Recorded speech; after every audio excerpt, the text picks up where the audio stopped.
Probably got the Wi-Fi password.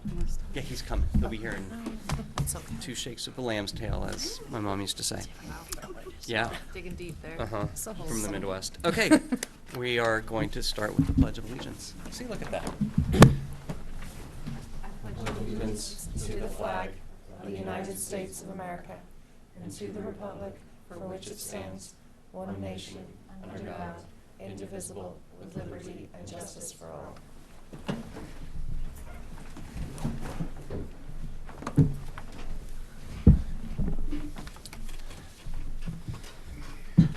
Okay, we have our consent agenda. Warrant numbers are in the packet. Warrant numbers are in the packet. Memos for the transfers and the general fund are in the packet. So a motion to approve the consent agenda as outlined. Second. Any questions or comments on the consent agenda? Actually, that reminds me, I did find a super minor typo in the minutes, which is ARPA is AARP. Which is Probably an autocorrect, probably. from, AARP?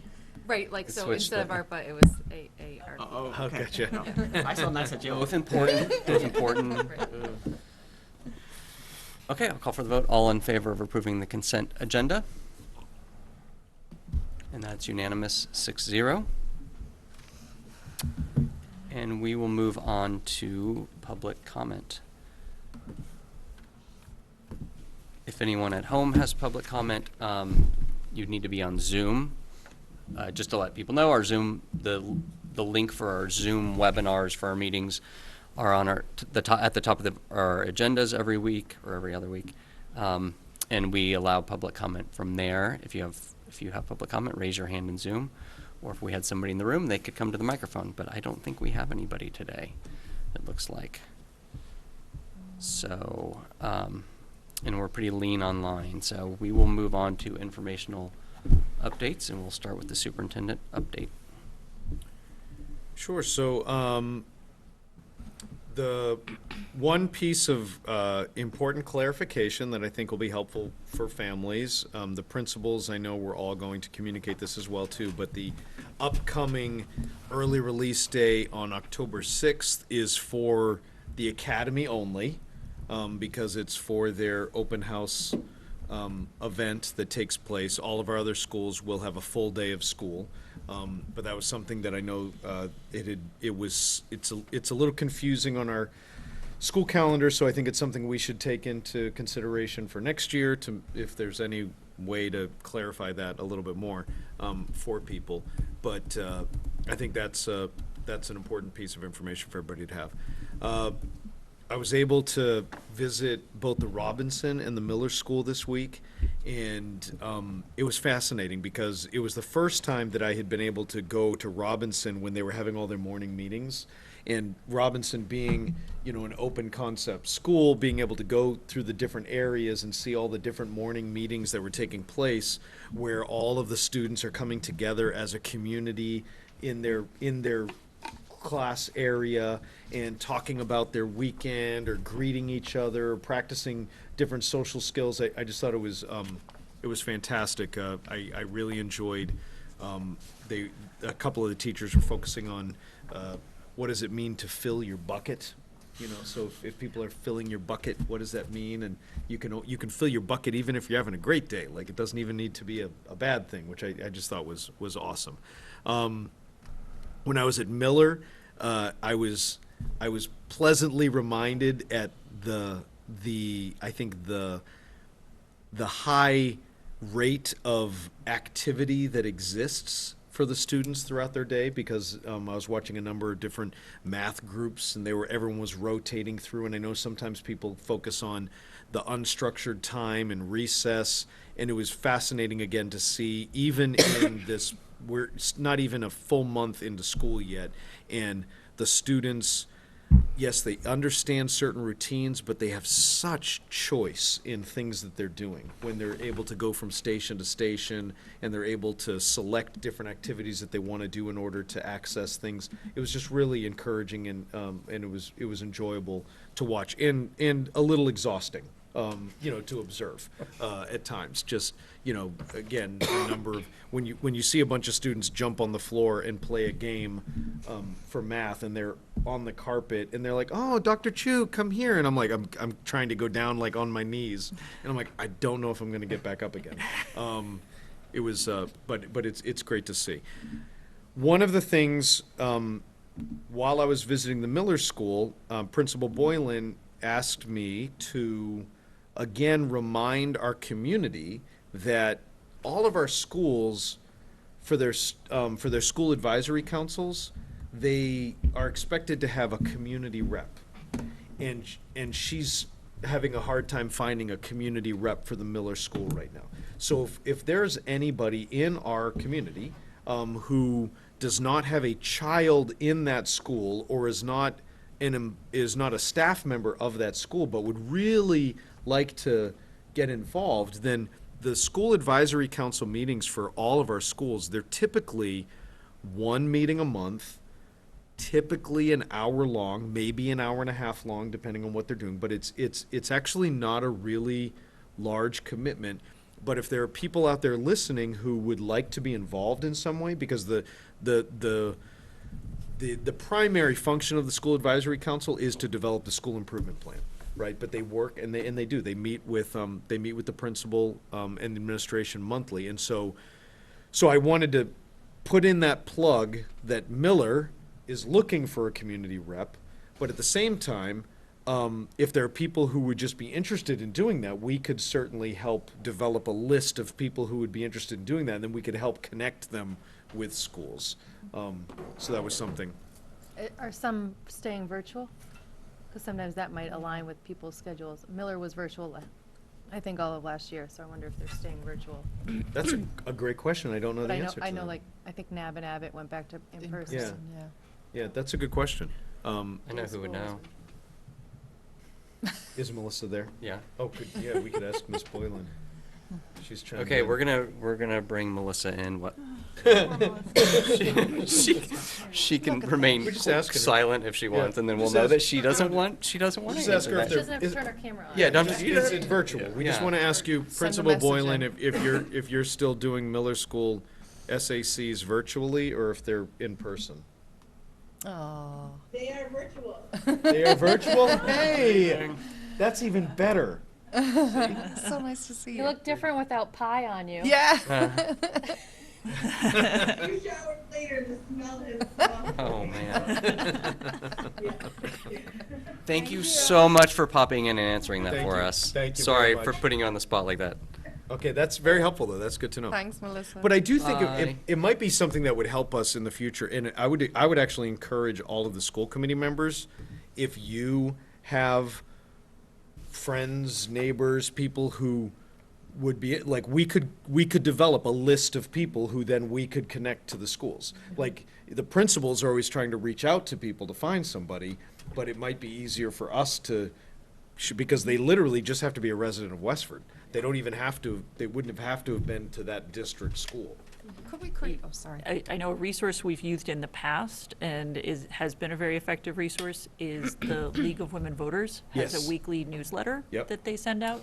So I don't know if there are any other schools besides Miller that needs Yeah. one, or if it's just Miller, but I was planning to talk about it. I'm going to be visiting the League of, but it's not until November. So I was like, oh, that'll be a little while, but that's a good point. They do a weekly newsletter. I can pass it along to them, or you can, whichever you prefer. Thank you. And they can put out that call, and there might be a volunteer that way. They just have a lot of active community members. That'd be on great their- if you on could, their if newsletter. you could ask them to put. I'll do that. Yeah, thank you I'll very have them much. put it in next Monday. If we develop kind of a call for volunteers, can you share? I mean, or maybe one of us will develop something for social media Even first. just, that's what I'm saying, a Google form or something that we can share online. Just, that I kind was just of- thinking it'd be good to have common language if Yeah. we're all trying to get the word out, just what the facts are and what they should do and who they Right. should contact. That sort of And one of the things, and I'm going to talk about it a little bit later tonight, but one of the things that the SACs are going to be doing this year is looking at our priorities for our strategic Yeah, district yeah. improvement plan, right? So that's a little bit different than their typical work as well, too, but that's just another thing. If people are interested in that work, this might be a great way to do it. And again, it is one meeting a month. It's usually an hour, maybe an hour and a half.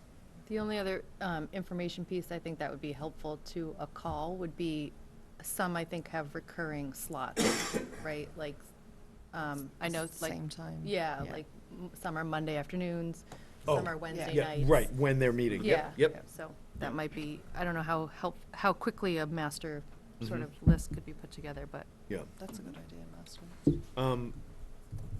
Actually, That's- before we move on, Chris, I know the town has some sort of like student activity form citizen activity form, volunteer form.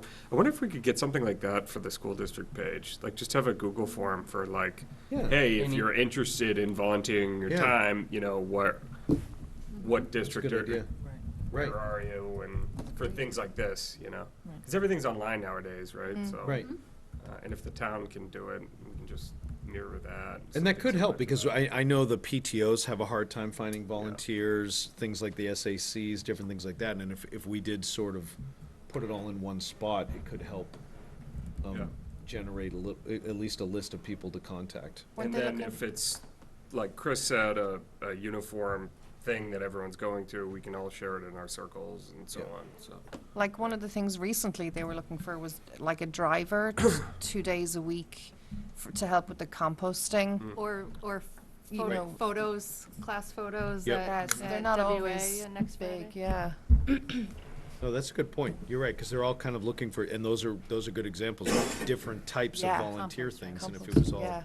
Well, along those lines too, we have a lot of different email subscription lists Right. for the district, right? This school or this type of thing. I mean, we could just also create, I don't know if people would subscribe to it, but we could create one for kind of Volunteer. volunteers. So when something like that pops up, you know, those folks get it. Yeah. Maybe it's overly optimistic that there's That's a good. a horde of people out there just waiting to sign up for that volunteer mailing list. Just but- waiting to be asked. That's right. I'm just waiting. If someone just asked. Yeah, that's good. So we can follow up outside the meeting on some of this and figure out who's gonna do what. Yeah. And try to get some Great. interest and energy for that. Was there anything else, Carrie? Well, we continue to move forward with the hiring process for the vacancies that we have left in the district. Because of Dr. Chu's email that went out, reached out to families asking if anybody would be interested in joining our team of teaching assistants. We got 27 responses, so we're very grateful to those people who have responded. So we've got some interviews and some phone calls. And then I just wanted to mention that MCAS results for the spring of '22 have been released. They're currently embargoed until tomorrow at noontime. And after that, we will be preparing just a presentation to share with you to show you how we fared relative to the state on those tests last spring. So that's, I'm sure Magali will be coming and we'll be presenting that together. Could I ask if we're still in superintendent update? Just, I know we got an email this week from a parent regarding the back to school night at the WA, and I just thought it might be an opportunity to get a bit of kind of background or understanding on it. I think the query was more that the fact it's all happening on the one day in person and the timing of it isn't necessarily, you know, it's quite early in the afternoon for some parents, so I'm just wondering if we could get a bit more information on that, or? So I do think that historically, before we were doing the virtual events, that is, it was a staggered event just because of the number of people that would be at the academy, right? So the idea of having different grade levels be at different times has been something that has been done for a number of years. Would that be correct? 20.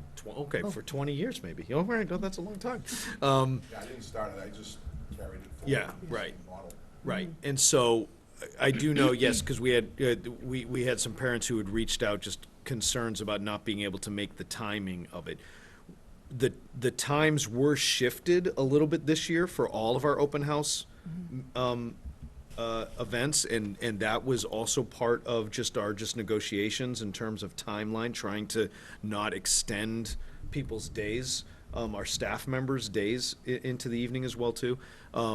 I definitely think it's something that we could look towards in the future to see if there are ways that we might creatively be able to support people who might not be able to access those events, because that was kind of what the question was, like to think about like in the future, like are there ways to do things? When we had the virtual option, that was very beneficial, and like we're doing that for our conferences, right? But the open houses, kind of the whole point was to, if possible, was to actually be in the space. So I think it's definitely something that we can look at. It was really a return to what they have been able to successfully do for a number of years, to really keep the parking and the number of people, because you figure for every student there might be multiple people there, and people might have students in multiple grades if possible. And so to really try to give each grade, I think, a significant amount of attention, they need to spread it out over a certain amount of time. Is there much overlap in that? I mean, is it, you know, if you were potentially able to do something like across 2 evenings, you know, or do you typically have staff that are involved in like 9th and 11th and 12th grade, or, you know, Well, you there's do. a lot of overlap. I would say Okay. the majority of the staff at the academy teach multiple grades. So ideally, yeah, if you could divide it up so that, because contractually you would need to only ask people to do one night, right? But that could become problematic, whereas in other schools and other grades, that's a little bit easier to divide up. But I think there's Currently. there's probably very few people at the academy who only teach one grade. Correct. Yeah. Okay. Yeah. No, thank you, appreciate that. Thanks. Okay, with that, we're going to move to school committee updates. Oh, and I have one that sort of straddles the superintendent update and school committee update, and that is our building walkthroughs, Right. which Dr. Clary has shared a schedule, and we're just waiting for that last WA date. Yes, that's coming. Yep, so thanks to our curriculum coordinators for accommodating us. And so we'll share that with the committee once we have all the dates, and then we'll have an opportunity to sign up or say who's coming to which. I can say that the earliest one is October 25th, so we do have a month, almost, or 4 weeks until the first one, so we have a little bit of time. And what we're doing is we're actually creating an additional WA opportunity, because the schedule that they came up with, I think, is great. It was an opportunity at every single school, but based on the feedback that you had all shared, and the fact that the academy is much larger than everybody else, you know, in the first place, what we decided to do is add an additional opportunity at the academy, so that, you know, so that there's more chances to see the things that you're interested in looking at. And I just want to point out that because we had 3 schools scheduled for the 28th, and we asked one of those 3 to change to a different date. So the Stony Brook is now October 19th, so that is actually the first. Oh, right, thank you. Okay, so something to look forward to for the Thank committee. you so much. Okay, other school committee updates? I was grateful to be part of the Westfest pie booth Yeah. last weekend. Was nominated by a member of the community, if anybody wants to approach me and own up to that. But I'm sure they were one of the people holding pies. I- That narrows it down, doesn't Yeah, it? I don't know, yeah. So you get like 20 minutes in the booth. I was in good company with some of our principals and staff members, and it was a lot of fun, so. That's great. I'm glad you did that. I was nominated, and I actually said I was a little concerned about who might be throwing things at my face, who I might not know, how hard they wanted to throw things at my face. There was a line. There was a line, couldn't it was. compete. I saw one, I think it was your daughter's, like it kind of hit you sideways. Your daughter threw things I at feel you. like that Oh, could yeah. hurt. You should course. see the video of my spouse's I was shot. about to say, I saw Okay. it live, it There's was a lot going on impressive. here. There's a Yeah. lot. Oh, I okay. will happily share that. I think I know who nominated. Honestly, It was a though, great it was an awesome day. Yep. Yeah. The weather was phenomenal, right? Yeah. And I'll add that it's never too early for a special town meeting reminder, because our next meeting is the 11th, which would maybe give people only a week's notice. So that is Monday, October 17th at 7 PM, and that location has moved from Abbott to the WA Gym. So feel free to join us for a wild night. I hope not. This is a first, right? Having a town meeting in the WA gym. Yeah. Exciting. I guess. You scoffing at me saying I was excited? No, You're like, whatever. it'll be new. Oh, and you flagged the half-day in October, but also another change to the calendar Yep. this year is that there's 3 no-school days in October, a Wednesday, the 5th, and then 2 Mondays, the 10th and the 24th. So just, so no one's caught off guard by Right. those.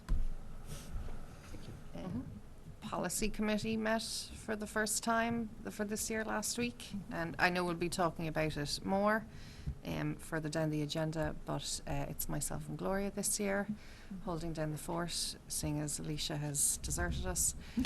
But I'm confident we can keep it going. So far, so good. I mean, Carry on. We met, got there. all right. Student update. We're so glad to have So you. happy to have thank you. It's Thank been you. months since we've had a student update. We're dying. Yeah, well, I have a big update. There's a Okay, lot of things going on at school.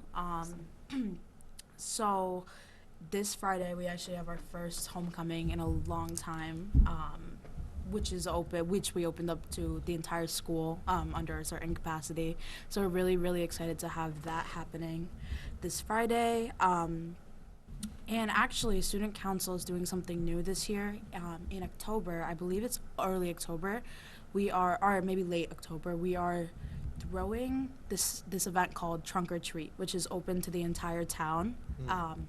And sort of it would work like all the cars are parked in, our senior lot, and we would essentially have little kids and everyone from the town sort of participating in trick-or-treating and stuff in fun events like that. So we are really, really excited to have that happening. A lot of sports have senior nights going on right now, so if your kid is in that sport or you have a senior, it's always really nice to go and support because these are really special nights for them, especially given how COVID's affected our sort of high school experience. So this is super exciting to have going on. We have freshman elections coming up soon, also important because that means that also soon I will have someone sitting here next to me to talk to you guys as well.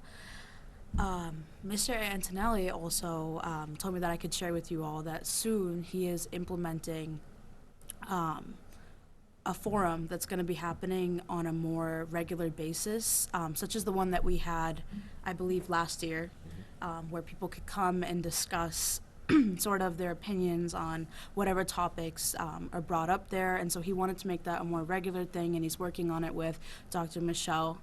So that's really exciting. So we have a lot of new things happening this year. And then obviously we have our 2 mascot designs that were revealed, and we have voting going on for that. So there's a lot of things going on. It's a really good start to the school year, though. I'm really excited. That's great. Yeah. Thanks, Magna. Any questions for Magna? Yeah, briefly. I'm sorry, can you elaborate on the forum? This is for students to speak with administration?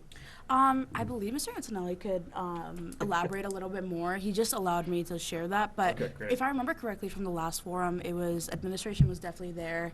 And it was just any student that wanted to be there. They had sort of an agenda of topics, and these students could speak freely. And I believe Dr. Chu was also there and gave some responses back. So it was a good way to have some dialogue going on. But maybe also it might be a little bit differently structured. So, yeah, because what we did last year, there was a listening session. Right. And so we were listening. Right. Following up to that forum, Principal Antonelli and I had some meetings with students where we had a little bit more dialogue as well, too. So are you anticipating it being more listening sessions in general, or just, could it be a couple of different things? A couple different things. Yeah, okay. Dr. Michelle Shannon and I were talking today about setting up norms. Yeah. And then, again, creating an opportunity for this. It was really one-sided last time. We really sat and listened. And it was based on the events that happened throughout the entire school year last year, right? So now we want to provide students the opportunity in a forum to ask questions. So we're gonna create those norms, and then invite students to come. So they have a forum to address any issue. It'll be held in the afternoons. Yeah. And just, you can come and go. So it'll be good. Great. Thanks. How often do you think or how many are you kind of planning or? Once a month for right now, see how they go. If we need more, you know, it's always something I'm flexible with. Awesome. Yeah, Great. yeah, Thank you. yeah. We'll see you in a minute.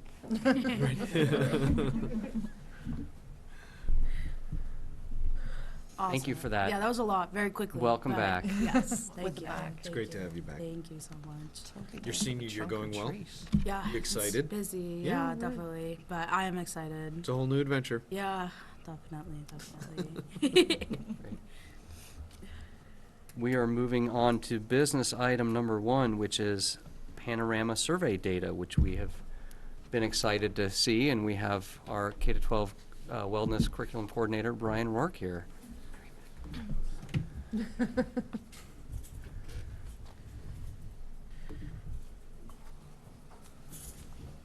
How are we doing?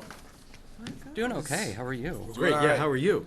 I'm fine. I'm good. Mr. Rourke has a new little one. Yes. I don't know if you're all aware of Oh, that. my. Oh, But last 5 months. spring, Oh, that's right. Yeah.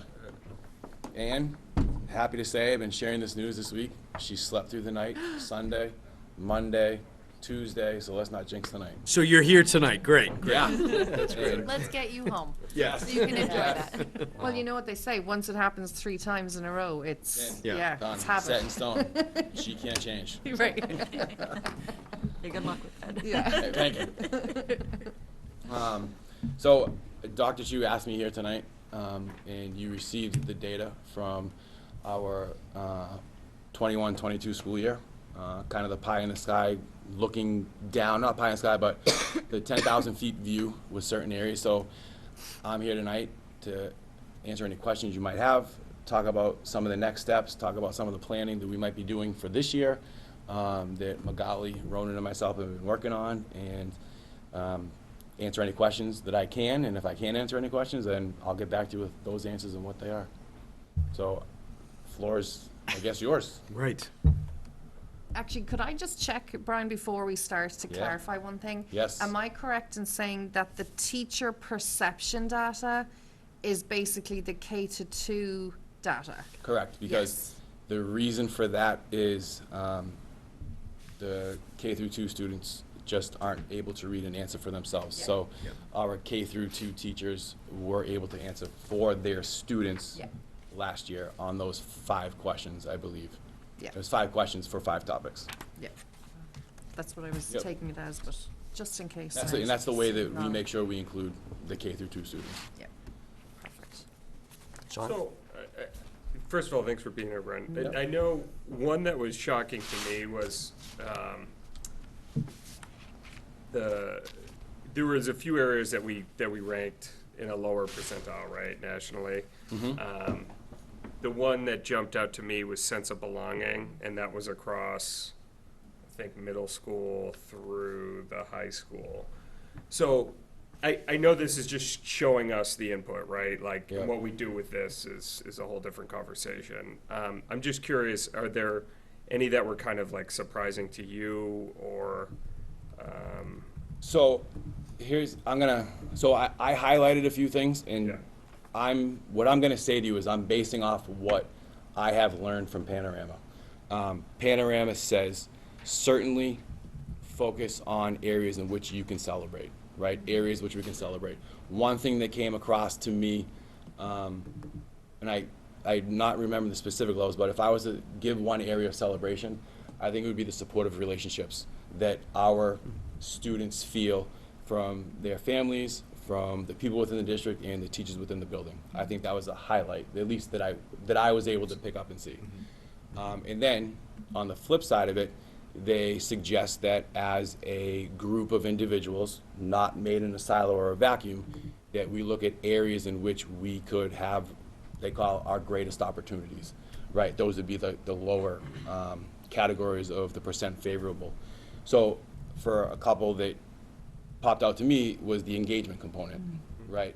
And I don't know, I'm gonna flip this to Dr. Chu and Dr. Cleary, and I don't know if our professional development, we are gonna look at engagement, we're gonna look at engagement through, what's we're looking for, performance-based assessments, UDL. I don't know if some of that direction was driven by what we had in here, I'm not sure, but I can only assume. So I think the engagement component is something which struck to me. And the one thing, and I'm gonna tread lightly when I say this, and I just wanted to consider it, look at where we were last year when we came back in to the school year, and the video that Dr. Chu showed on opening day. I think we all thought we were coming into a school year where things were gonna be, I'm gonna put normal, right? And last year turned out to be anything but normal in a sense.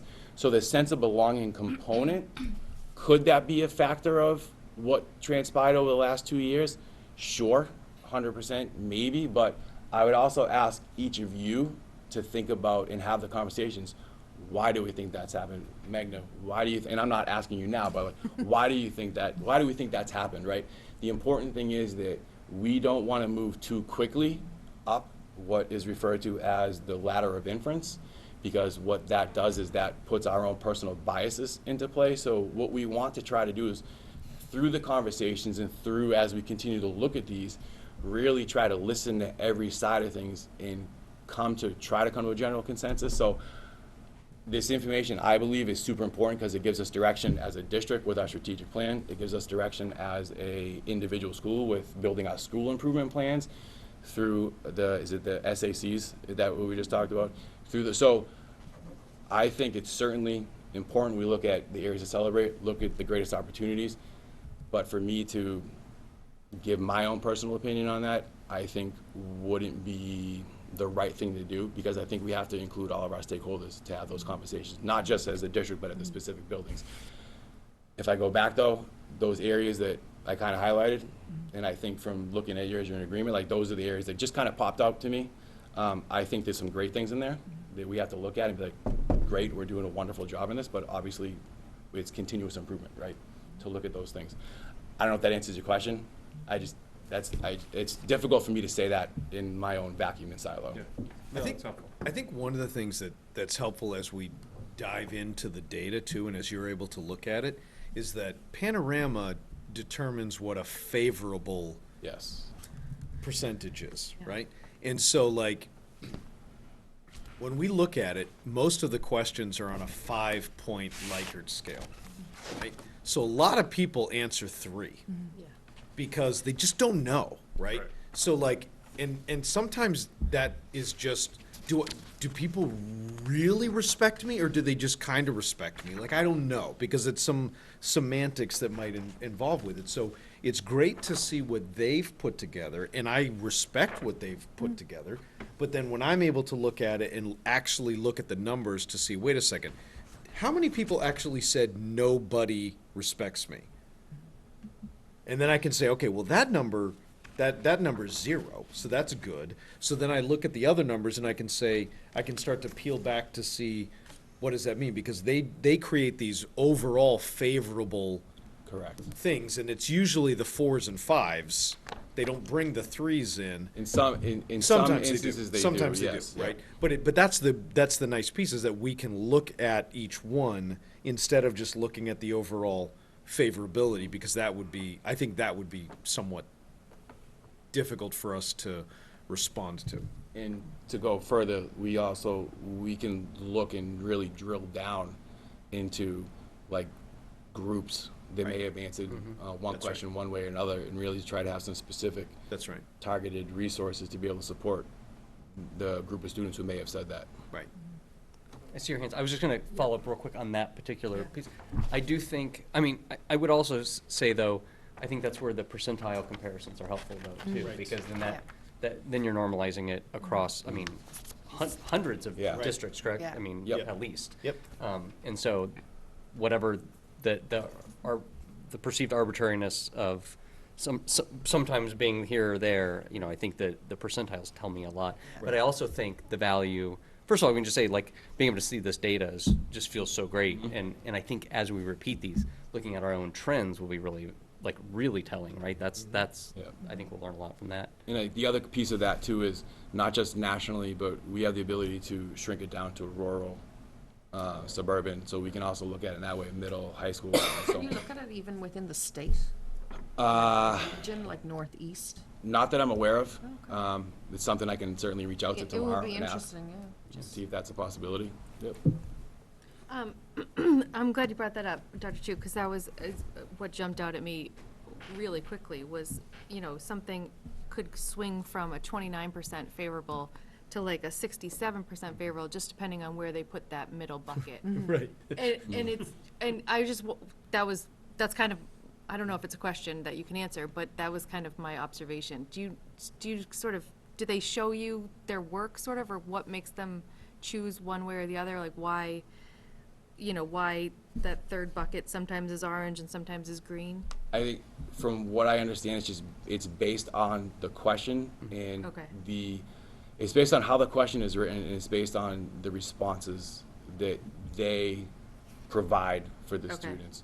Now, it's not one question swings it one way or the other. They have 5 or 6 questions under a topic, Yeah. Right. right? So it's where it's different on the K through 2 teacher perception, on the 3 through 5, 6 through 8, 9 through 12, and so on. There's a group of 5 or 6 questions that make up that topic percent favorable score.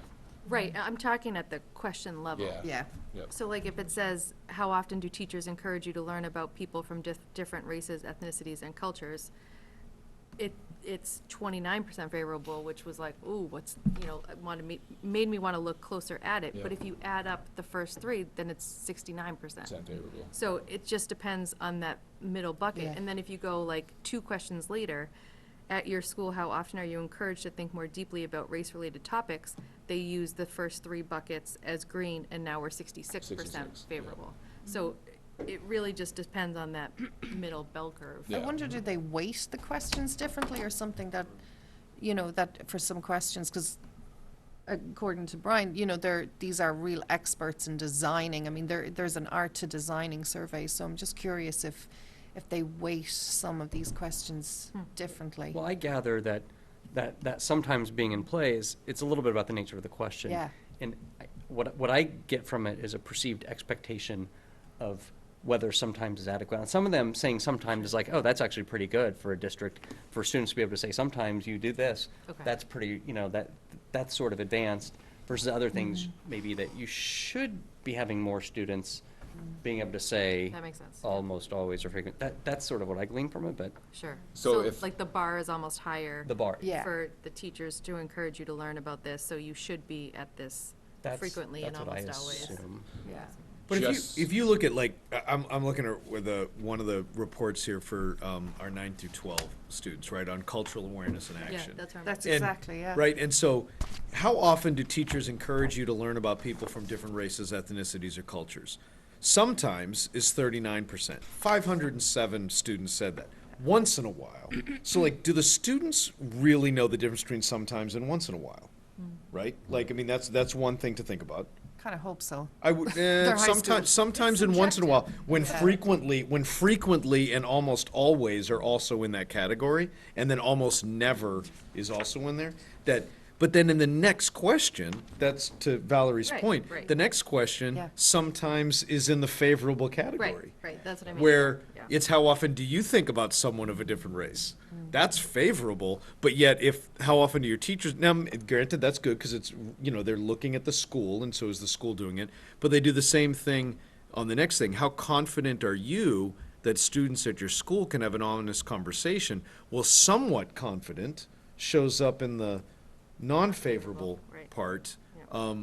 which is just an interesting thing to look at it. So it's just, Well, and to Chris's point, after I sort of went down this rabbit hole, I went back to the Right. to the benchmarks, because you're So those are right. normalized Exactly. across Yeah, so so many much. students. That's right. Who will have similar Right. abilities to discern Right. sometimes Right. and Yeah. once in a while. Right. And so I think that's important. Like, that's where, if we're in the Do we have 50th percentile, we're in the 50th percentile. on the idea of that swing number, do we have the option in the next round of surveys of kind of removing that, on the fence? Because kind of forcing them to say like, you know, frequently or once in a while as opposed to sometimes. I'm just curious. I think it's their data collection. We have the option of deciding what questions to ask, but I think it's their expertise Yeah. in how they develop the questions and the Yeah. data that I think we can't do that, because I think that would slant their information, especially when they're comparing it to other people. The only other thing that I was gonna say when we talk about the percentages, it's also interesting because it's the percentages of school districts that are using Panorama because they care to ask these questions. It's like, if you're reading a parenting book, you're a good parent. Right, this is not, It's like the self-selecting, yeah. They say it as if it's like a cross-section of the entire country and every single school in the country, Who's doing but it. it's only the people Yeah. who are participating in this in the first place, which is also Interesting to see how many. interesting. We can get a number. Could so- we ask them to, on that, is that possible at some point to get a kind of clarification on why the sometimes response is Yep. favorable versus non? So if I was to capture this, here's what I wrote down. What is the percent favorable and how does it vary from question to question? Is that what you're looking to understand? Okay, That's great. okay. Thanks. Yep. I can You absolutely had do your it. hand up. Yeah, I believe We this covered was it. already kind of touched on, but I had the question about the ability to look at the crosstabs and the ability to look at subgroups and to determine, Yep. okay, well, we do feel really strong about the supportive environment for students across the board, but are we also able to look at that for subgroups of students and determine if there are problem areas? Yes, yeah, we do have that ability. Yep. I It's, thought, it's also helpful that just, I appreciate when we're using it on a longitudinal approach, that it's showing us where where the numbers are improving. Yes. Which is helpful. In that, I believe, I don't know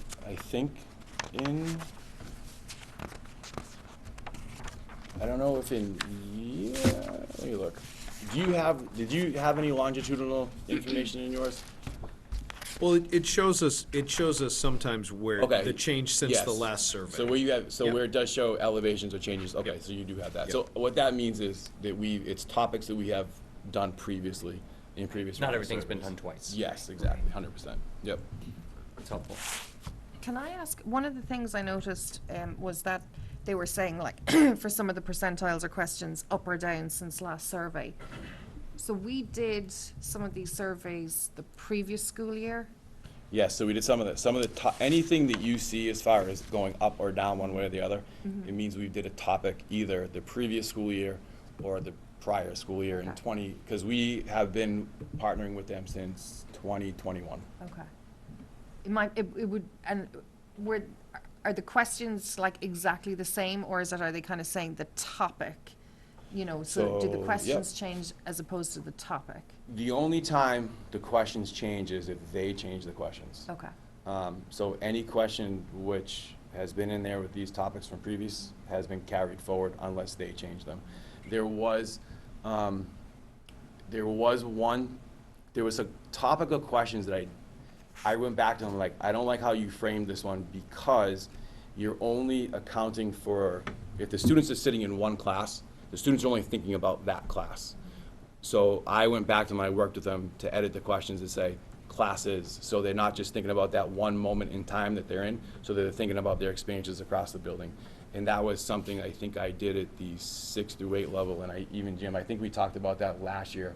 I came in and made a topic adjustment because I didn't like how the phrasing of the question happened for the high school, because I didn't want them to just think of you're sitting in a history, English, or a PE class. So we're trying to look at the broad view of the buildings.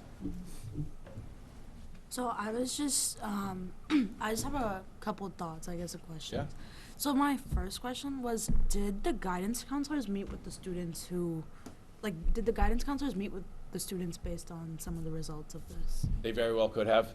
Okay. I don't know what the school counseling Yeah. met with them or not, but those school counselors 100% have the ability to support students if needed based off the response to topics. Okay, because I feel like that's where a lot of, I don't want to say the issue, but for the purposes of right now, I want to say that's where the issue lies, in the sense that the amount of times I've seen kids just select maybe the middle numbers as a very neutral answer, and just go through it just to get it done, is like, it's too many. Like, and I think back to even when I was a freshman, when I wasn't involved, when I didn't know, how important these things were. Like, I was sitting in advisory thinking, I have things to do, like, let me just finish this. Which is why, at least to me, sort of the middle ground would be an answer choice that would say, I don't have an answer, right? Because I think that that takes the students from the data, takes away the students from the data set that are not interested in answering, so it skews your data a little bit less.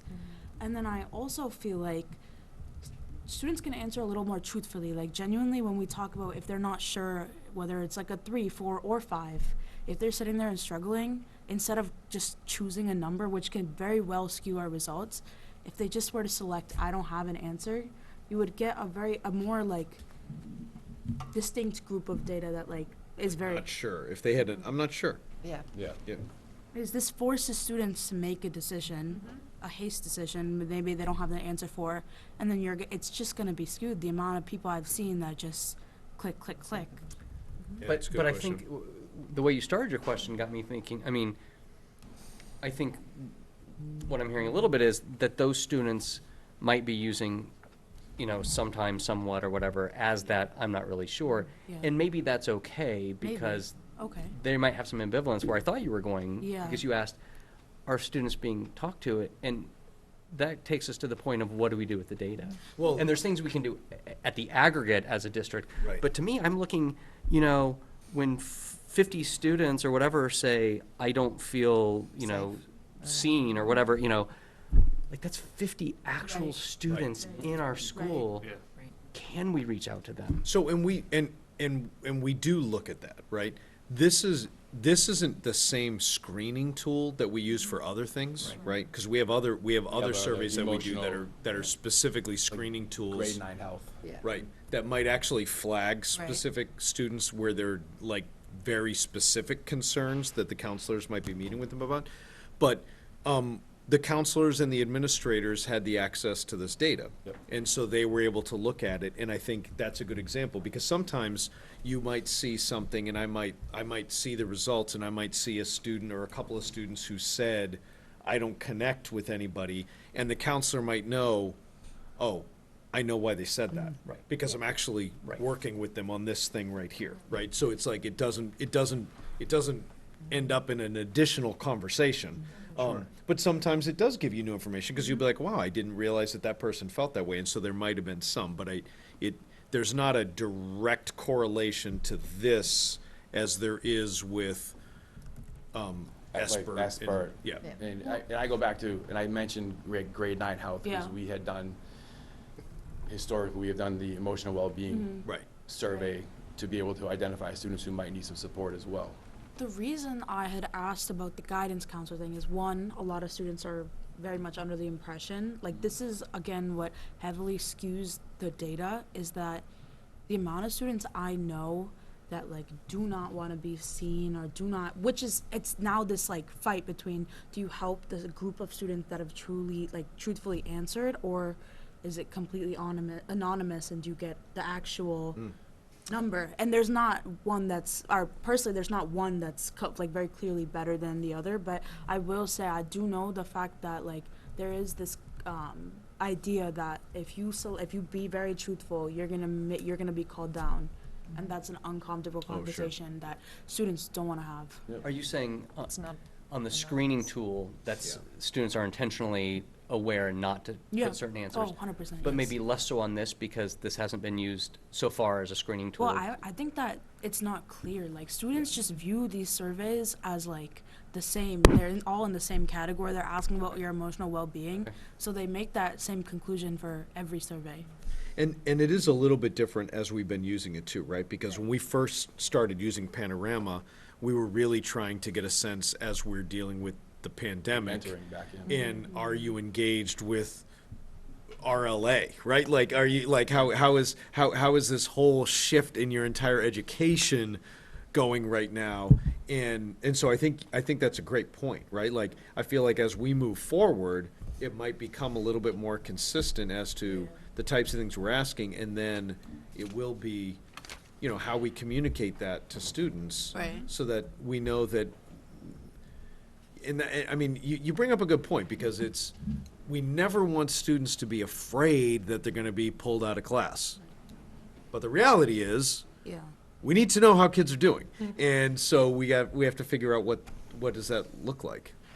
Yeah, I definitely agree. I think that's why I had mentioned the I'm not sure, or Yeah. I don't, because you're going to get that truthful group of people who are admitting that whatever, you know, they don't feel respected at the school. And then at least, I'm not saying that this is the best result, but at least the people who maybe possibly are actually going through stuff but don't want to select that choice aren't going to skew the rest of the data. Another thing that might be helpful with something like Panorama is that some of our screening tools actually have, do you want to talk to somebody? Yeah. Right? Right. Like, that's actually one of the answers, is do Right, you want right. to talk to somebody? And so it might be an interesting thing if Panorama was able to fold in a question like, because there's a difference of, do you want to talk to somebody, and do you want to be pulled out of class, right? Like, we've heard students say different things, right? There are some students who would love to talk to somebody, but they don't want to be pulled out of class. Right. And then there's some students who would love to be pulled out of class, right? And so, you know, like, that would be an interesting thing as far as the data collection, which then is empowering the student. And if they know that their answers, that might help to kind of your point, right? Like, Yeah. I might answer more truthfully if I also know that I'm saying I don't want to talk to you about it. Right. Or I do want to talk to you about it. And just to go back, to your point, that students don't necessarily answer honestly, to me, that gives more power to the ones that I see on here that put I don't know if it's a 5 or a 1, I don't know which way the scale extremes. goes. Let's say the Yeah. 5, Yeah. right? Let's say it's the 1, it's the lowest. That tells me that, like, that's almost to me like saying, I want to talk to somebody. That's right. I mean, and we talk about. Nobody cares about me. Boom. Right. And Okay. We Right. talk about, I mean, to fold it into another conversation, we talk about school safety, and we talk about trying to address things as early as possible, you know. And to me, this is another way of doing that, you know, is making sure that our guidance counselors do see the names of the people who are putting a 1. And in addition to the other screening tools that we have. And so at least we have eyes on those students. Following on from what you're saying then, Chris, I think one of the things that really stood out to me, and probably of all the data that I kind of trusted straight off, was the teacher survey from last fall. And because we're dealing with people who are hopefully fully formed adults at this point and aren't, you know, in the throes of middle school and high school. And I'm aware we were coming back from COVID, but that data set to me was really, I'm not going to use concerning, but disappointing. That, you know, 4 out of the 5 areas of focus were on the lower end of the national percentile. I did like to see that the professional learning about equity was high.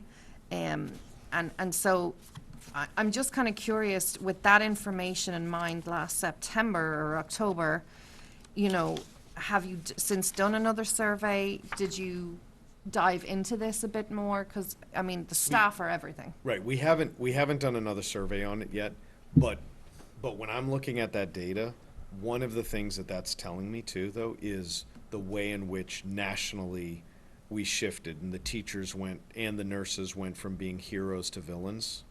And so in that term of, do they feel like they belong?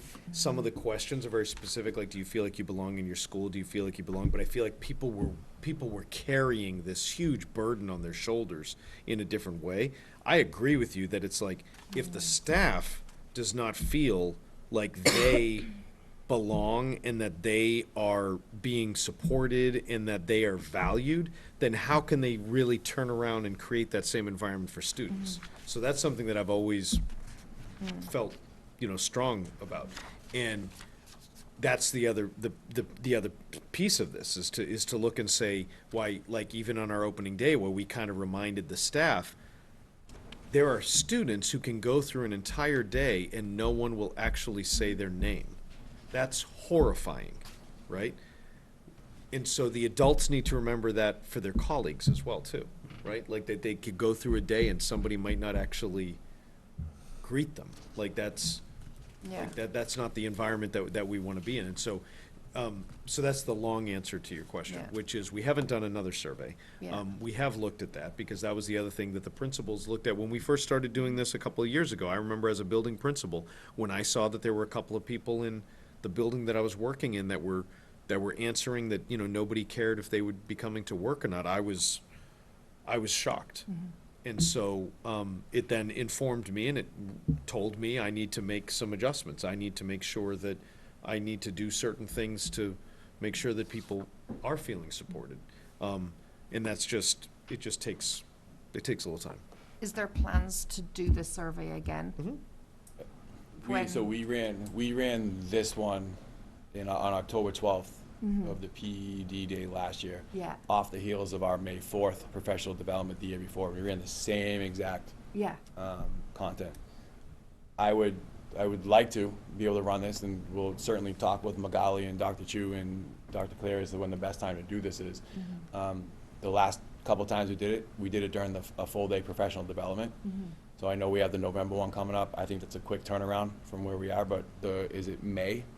Is May the next full one we have? So maybe May would be the next time that we look at this and run this. We get a full year under our belts or under our feet and see how things have changed or shifted. And I would say, just so we can compare apples to apples, we look at running the same exact topics. Right. Oh, yeah. But if the survey's already, like the questions are there, there's no reason why we couldn't run it in No. November either. Yep.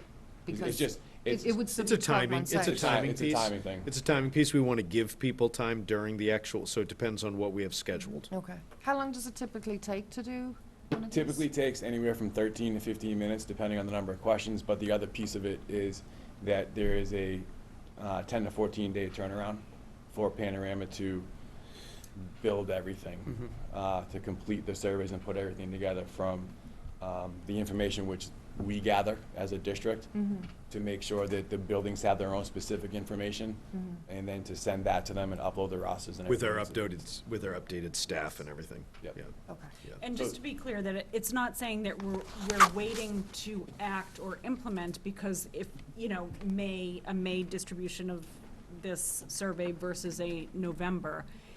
And as Dr. Chu mentioned, any sort of change will take time before it trickles down kind of universally, any sort of changes that we make, and then becomes internal. So we also just want to make sure that we have enough space to have truly tried to implement change with fidelity. The other piece that I just also want to note is last fall and winter, the staff was screaming that this is the worst year yet, and was worse than the year before. And I think it had to do with this false expectation of normalcy that came crashing and burning down. It was a very, very, very difficult year for staff, and it was so impressive to watch them work through it, but I think morale was probably one of the lowest that I've seen in my years of education because of that return being such a shock for people. Is there any plans on, because I would see some of this data being really helpful for the STEP, as I'm calling it, because it's too long. That's good. It works. That we would have potentially some of these surveys planned in advance of, when is it, February, I think we're thinking of timeline. So I don't know, or we, Sorry. He was, oh, I was sorry. having him, no, when you're, I saw you want to say something, I was inviting him to the microphone. You continue. Okay. I just think, you know, we're so, like, we're very invested. I'll be honest, I've struggled a little bit with the conversation this evening because Brian has spoken so highly of Panorama and what it can do for us, that I have found it a little bit difficult when I'm feeling like if we're trusting in what we're seeing, that maybe we're not giving some validity. I feel like there's a little bit of trying to really figure it out, and maybe rather than saying taking ownership of going, you know what, this may actually be the reality that we're not doing enough in this area. Right. And so, Let me say, I Yeah. get that, but Yeah. like, you've also already seen the goals that I'm going to be talking about later tonight. Right? So I think you need to be patient to have that conversation that like, your questions that I'm hearing right now is, when are we going to do the next survey? We actually have things that we're trying to do with professional development and with supporting it. We're not addressing that data. It's that our response right now is that maybe the May release gives us more time to go through a year full of UDL. Because I hear you, and I agree with you. We are looking at it, and we're looking at it and saying, wait a second, we're mentioning some of the pieces that are helping us to understand the data. We're not excusing it. Because again, I think you all heard me, even on the first day of school, very clearly tell people what I just said to you a second ago too, that for people to come to work or to come to our schools and not feel seen is horrible, and it's unexcusable. So we're going to address that, and we're going to figure that out. If we have data that tells us, like Brian started with, there's things that we're going to celebrate, there's things, we actually do have a large percentage of students who do feel like they're connected to adults, that's awesome. That's awesome. But we want to never not look at the people who are saying they're not connected. And so I think that's, I just want to, because I hear your question, I want to be clear about that. Yeah. We're not excusing anything. Yeah. And I'm going to merge your two sentiments, I think. I'm going to try and say that I was about to comment on the alignment Right. with some of these topics with what we think, might be in the SDIP and with Right. your goals, and Right. say, Right. it's so interesting, it's so valuable. I would also say, I agree, and I think it's interesting looking at the teacher data, seeing the professional learning, like how it increased 18%, and how that's directly attributable to the efforts that we're making. Right. And of course, some of the culture or some of the, the feelings of the people are going to lag that, right? It might take a little longer, but I think it does, to Catherine's point, this helps us know where to focus energies. And Right. as you said, in your goals, that's what you're doing. Right. Like, Yep. an amazing thing was to see, I mean, the spring survey of the high school, like, while on every other area we were on the lower percentile, clearly what was happening at the academy in terms of the conversations, the restorative practice, was having an impact, because the diversity and inclusion area we were scored really strongly on. So, seeing at what time of the year that survey was running, I was like, Right. we're seeing real-time data there, that the conversations that were happening, the forums that were happening, the Dr. Michelle and teamwork, we were seeing results in that. So I think it kind of gives, seeing the positive, knowing what was happening in the schools at the time, also maybe does give weight and validity to some of the other results. Yeah. But it was amazing to see that DEI come through so strongly. I was really happy to see that. And I'd say if we're going to continue if we think we're going to use this going forward, if we're going to try to find a way to fit this into our budget going forward, I would suggest that the surveys happen maybe at the same time every year, so that we're not, because people feel differently on May 28th than they do on October 5th or whatever, right? Like, there's a fatigue that sets in. And then you are comparing apples to apples a little bit more. So that would be mine, just like make it a regular thing, rather than like, oh, we just did all this stuff, now let's test everybody to see, all those things take time to percolate anyway through the culture in the district. Principal Antonelli, I invited Lots of you up thoughts. a while ago. One of the things I think would be a mistake, Catherine, would be to run this too early. I think, knowing my colleagues, coming off a really tough year, a lot of people are still stinging, right? And so giving us opportunities as building leaders to look at this data, to analyze this data and figure out little things that we can do along the way. I know last year, one of my goals was just maintaining staff. And I was so proud, and I keep saying to my staff, I'm so proud for you to fight through every single day. I had to wear a mask a week and a half ago because I had COVID, okay? I don't know how I hated it for 2 days, right? And I'm not in front of a classroom every single day. So these people were warriors every single day doing that battle.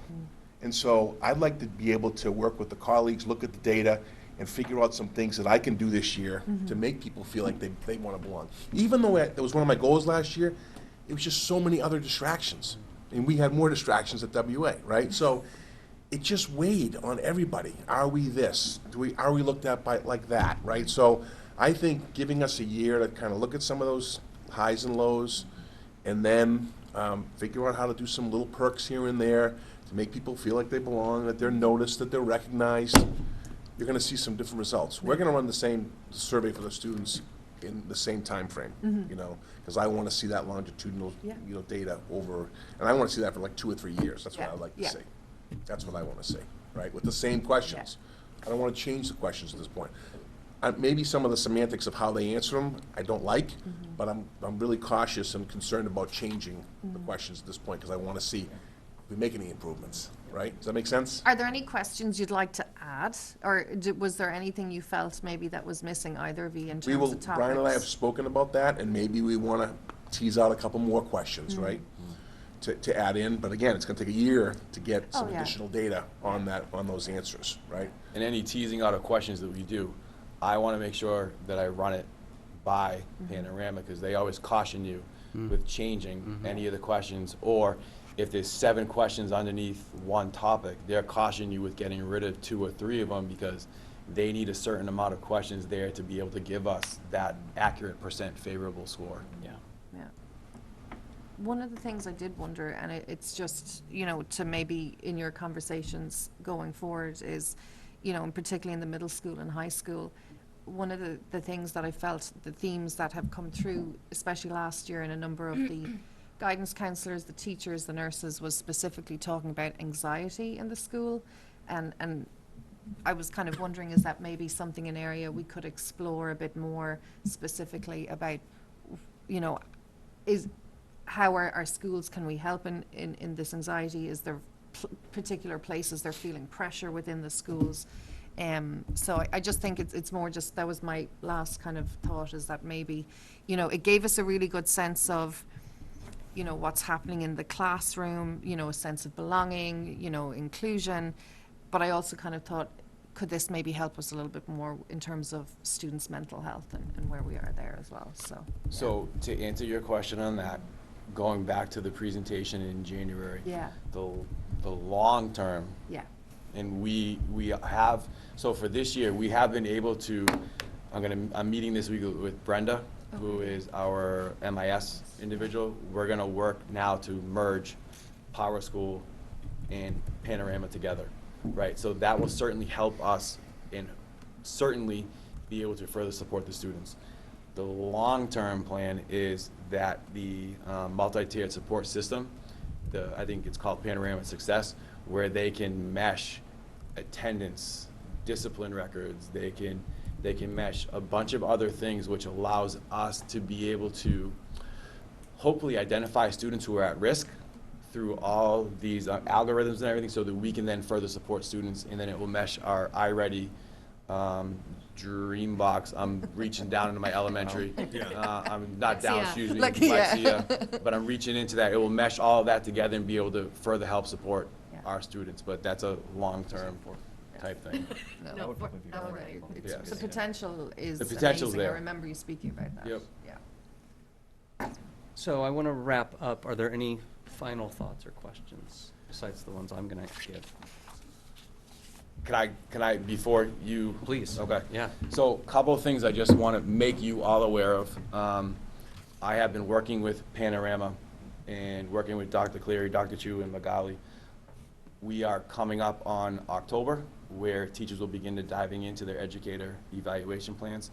I am working with Panorama to be able to get the building-specific results to the teachers within each of the buildings, so that they may be able to start looking at it and be able to start crafting their educator evaluation goals based off the data that they have. One thing I just want to make sure you're all aware of is it's a bird's eye view of the building. Sure. They're able to go down further into the questions and see different populations and everything.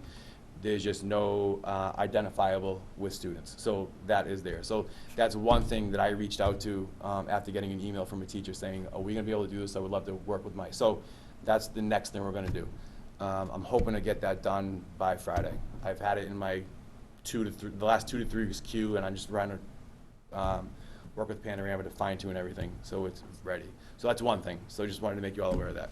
The second thing is, we are gonna look at running a survey in the fall, and we're gonna look at running it 3 through 12, and we're gonna look at some of the competencies that we ran when we came back off the pandemic. So the competencies we're gonna look at are growth mindset, self-efficacy, self-management, self-awareness, and grit, and then we're gonna add learning strategies on top of that for a 6th topic. So we'll be able to see growth from 2021 to now with those topics. Learning strategies will be a new one. We're gonna do that 3 through 12. Okay. And we're gonna run that within the same window, the 2-week window span. And for the K through 2, we'll look at running the teacher perception at that same time. Moving down the road, looking into the spring, we're gonna look at the surveys that we ran last year with the students, and we're gonna run the same exact topics in the spring. So we'll have one administration in the fall, which looks at the competencies. So we'll be able to look at the social emotional learning. A lot of those competencies align with CASEL, which is an organization that looks at social emotional learning well-being. And then we'll run that same topics again in the spring, which we ran last year. So we'll be able to see growth over that time, and teachers will be made aware of that as well, so that they at least can have like a marker to look at from year 1 to year 2 within their goals as well. So that's kind of what we have planned for this year. From looking at it, and like I said, we were able to merge Panorama and Power School together. I love all these integrations. I love how you're tying it into educator goals. I don't think we've even talked about that, and I like the way it can be used for school improvement plans potentially, and SDIP, and I think, so I'm really appreciative for you coming out, because I think this is what we were looking for. I think we're excited about Panorama in general, but until you see that data and you see what it can show you, Yeah. I think we got a really good taste of that. And, Right. and I'm excited about how we can just continue to grow and evolve with it. And there's some other things that we'll be able to work together with Dr. Chu, Dr. Cleary, and the building principals that will now having these two merge together to be able to mesh. There's some other things which we have at our fingertips, which we can start looking into and diving into as well. Sorry, really quickly, can you repeat the topics you said for the spring? For the spring, so the topic, so in So it would be a your repeat of packets, this the ones we're gonna run in the spring Okay. are going to be those. In theory, I'm thinking we'll run the K through 2 perceptions twice. Probably run it in the fall and then run it in the spring, so we can see that change. That's obviously different from, So spring would be Surveys like there. cultural awareness and action, diversity, inclusion, sense of belonging. Right. for the grade spans that 3 have to those 12. questions, so Got for it, 6 okay. through 12. Yep. And I would like to run them within the same window. Mm-hmm. We were able to run them at different times because different buildings are in different spaces, but it also allowed us to create the buy-in with the 3 through 5 principals, where they would be like, all right, these are the topics we want at the 3 through 5 level. And the 6 through 8 said, these are the topics we want at the 6 through 8, and then at the high school, we looked at the topics we wanted specifically. And when we run them all in the same window, in the same topics, not only do you get the national comparison, but you also have the ability to look at how an individual building compares to the buildings who also ran the topics in the same survey within the same window. So that creates opportunities on, at leadership meetings to be able to look at this and be like, okay, one school is doing great in this and one school is struggling with this. What are some of the things that you're doing at your school I like that I might be able to bring to my school? Right, so we're able to build that camaraderie and that community across. It's fantastic. Can I ask one question? Yeah, please, go ahead. The poor teachers in K-2, they're having to do one for each individual student. It takes 2 to 3 minutes per Awesome. student, and the building principals have been absolutely wonderful in giving them, what's we're looking at, faculty meeting time in order to do it. At least that's my understanding, that they have been provided the faculty meeting time in order to do that survey. That's huge that they will do that for the Right. students. It's much appreciated. Thank you. Others? No, that's it. We gotta move on. This is great. Thank you so much. And if anything comes up, reach out and I'll do some homework on of a couple of questions that came up and reach back out to you in the next week or so. Not tonight, though. Enjoy your full night of sleep. That is Yeah. That's right, yeah, that's right, right? definitely gonna happen. You all, It's already past the bedtime. I don't even believe so- in jinxes, and you all jinxed And I'm this. so- assuming we're sending Brian home. He's not. Yeah, Don't he's stay. welcome to stay or leave. We're happy either way. Get to bed. All right, thanks so much. Next up is Principal Jim Antonelli with updates on the mascot process. Mascots, visuals, About to say. Gosh. Ooh. I feel like Oh, we should yeah. have Do you need easels help? or something. No, but I'm excited. I'm enthusiastic about what I'm about to share with you. And I'm enthusiastic and I'm excited this process, I believe, has come to some conclusion. Look at that, like you even brought it up there, holding it closed so that we Yeah. don't know Suspense. what's on Wait, the that's seat. just the first I one. figured the I thought it was gonna second be one you of those stood up. Just the first one. Architectural tubes, Yeah. you know, like the, you know, with, that's what I thought we'd see, but Okay. he's It's got like it the framed Academy already. Awards. Okay, so, the voting took place this week with grades 6 through 12. We have a clear winner, or person who, of the 8 finalists, right? And we should do some kind of music of some sort. Right? Just a- We can see through the paper. NFL, right? Yeah, that's okay. Okay, so this is the new, based on student input, grades 6 through 12. We followed the whole process. We've got feedback from everybody that we could. Are we ready? You sure? So ready. Can we post it to next week?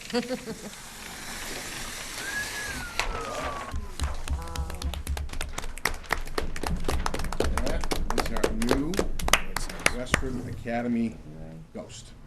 I love it. She is a senior at Westford Academy, but started this process as a junior. Her name is Julia Donescu.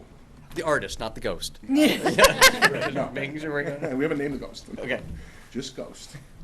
So, I don't know what else to say. I mean, we've gone through this process of, you know, creating a mascot committee, reviewing this with internal DEI committee. We've had help from Dr. Chu and Mr. Sanders, Chair Sanders, reviewing all this, trying to keep the community in the communication through my emails and so forth. I've kept the mascot committee updated along the way. Got some feedback from Dr. Michelle Shannon through the process. We had 8 finalists. We brought it down to 2, and this is the outcome. But I want to share with you some of the things that this young person did along the way, because she really accepted a lot of the feedback and was very, very responsive to. That's not going to stay there right now. Very, very responsive to the feedback. Some of the feedback when we started this process, her image looked like that.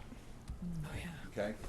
It was, and the comments from the committees and so forth was it was more bat-like, right? Mm-hmm. And the eyes were more menacing. Mm-hmm. So if you look at what she did, she changed it, to be more ghost-like.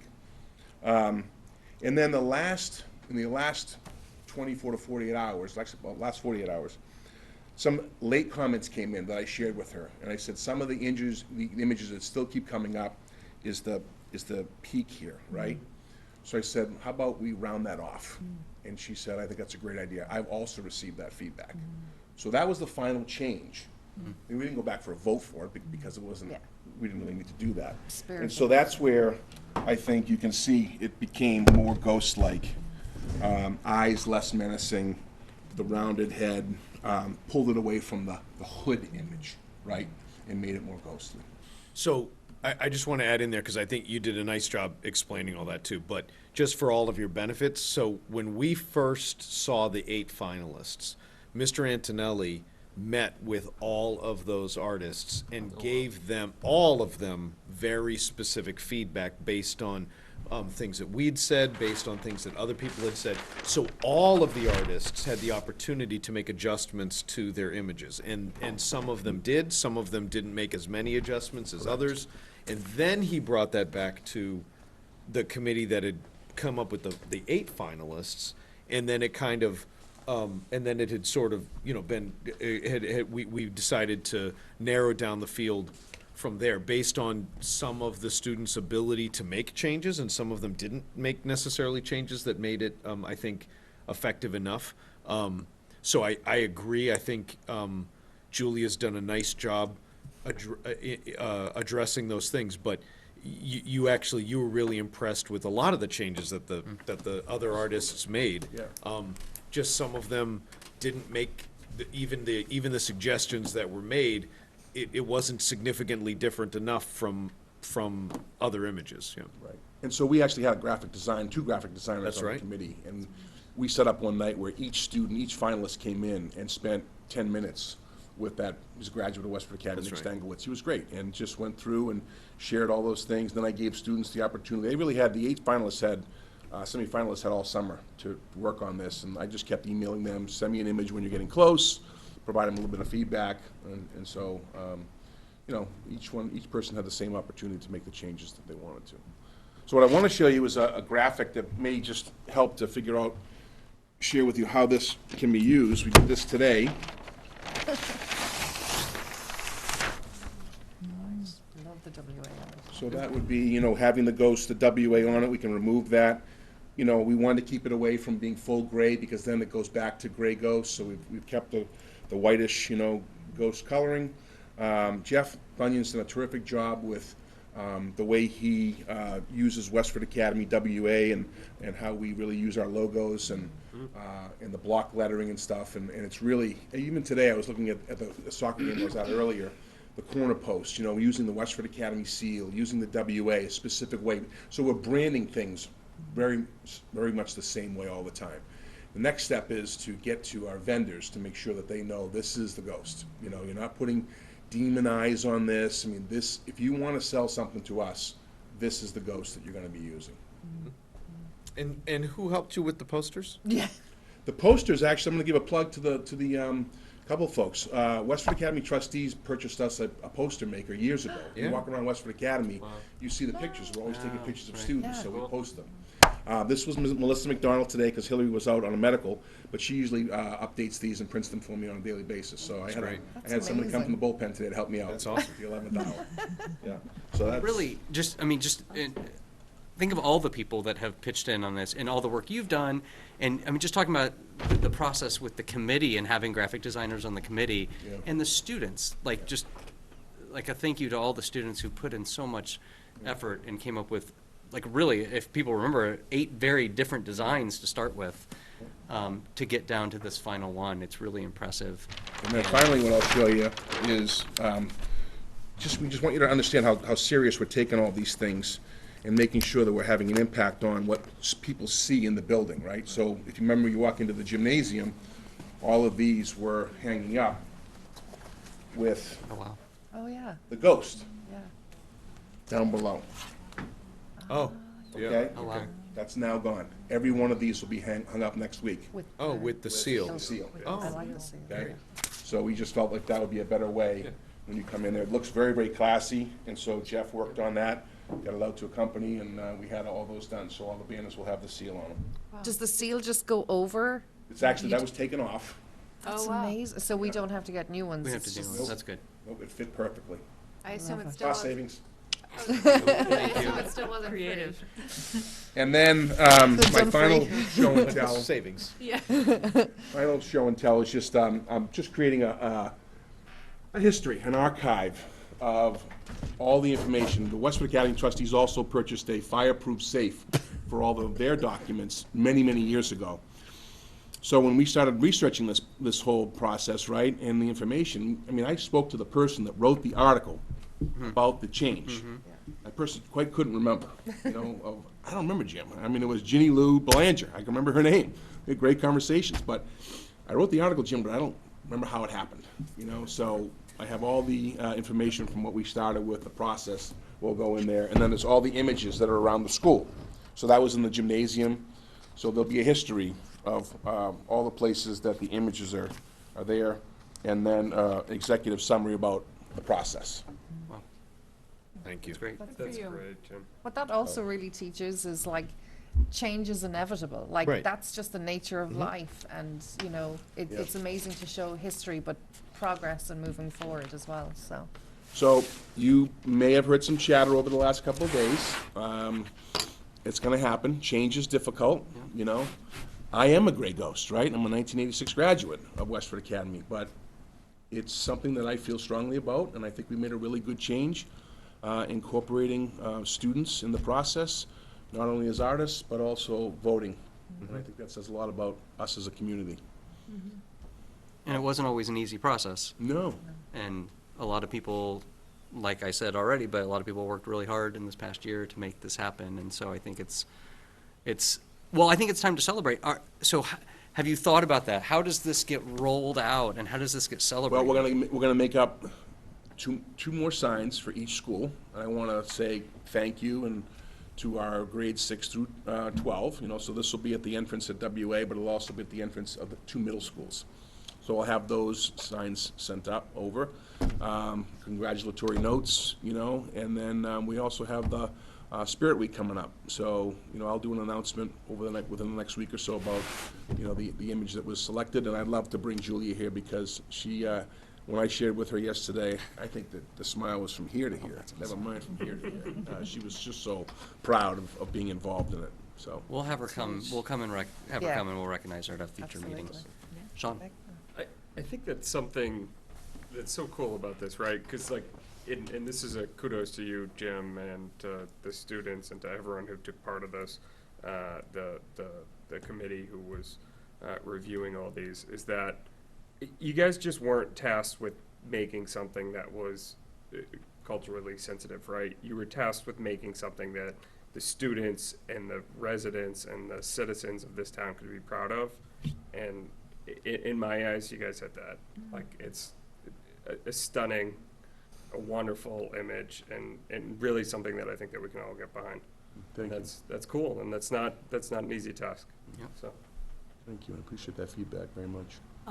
One, I sent Julia a text. She's very, very excited about it. Great. I just was telling her that we were talking about it. And then the second thing I had was, you might not know, but I was wondering whether you are aware that these are gonna, or if you are aware if these are gonna go on the senior shirts, the infamous senior shirts. My audience is happy tonight, they can absolutely be put on any shirt. Okay. Magnus like, I okay. would actually like to see that happen. wondering. Yeah, Just a personal question. yeah. And again, we touched on it, but I love that we know that, because part of the design is this reproducible? Can you, but because we've had graphic designers in the process, I have assumed that this is appropriate to, you know, to reproduce and works well and scales and all that stuff that I assume you have to worry about. when Yeah, you're because, doing you know, graphic again, design. Nick does this stuff for a living, so taking this product from where it is to putting it, I feel very, and he Yeah, feel looks very great. strongly that he was involved in, I stepped away from the voting process, from the changes and such, and I just wanted to share with the students along the way, this was the feedback, right? Make the changes, and some students made no changes from the beginning.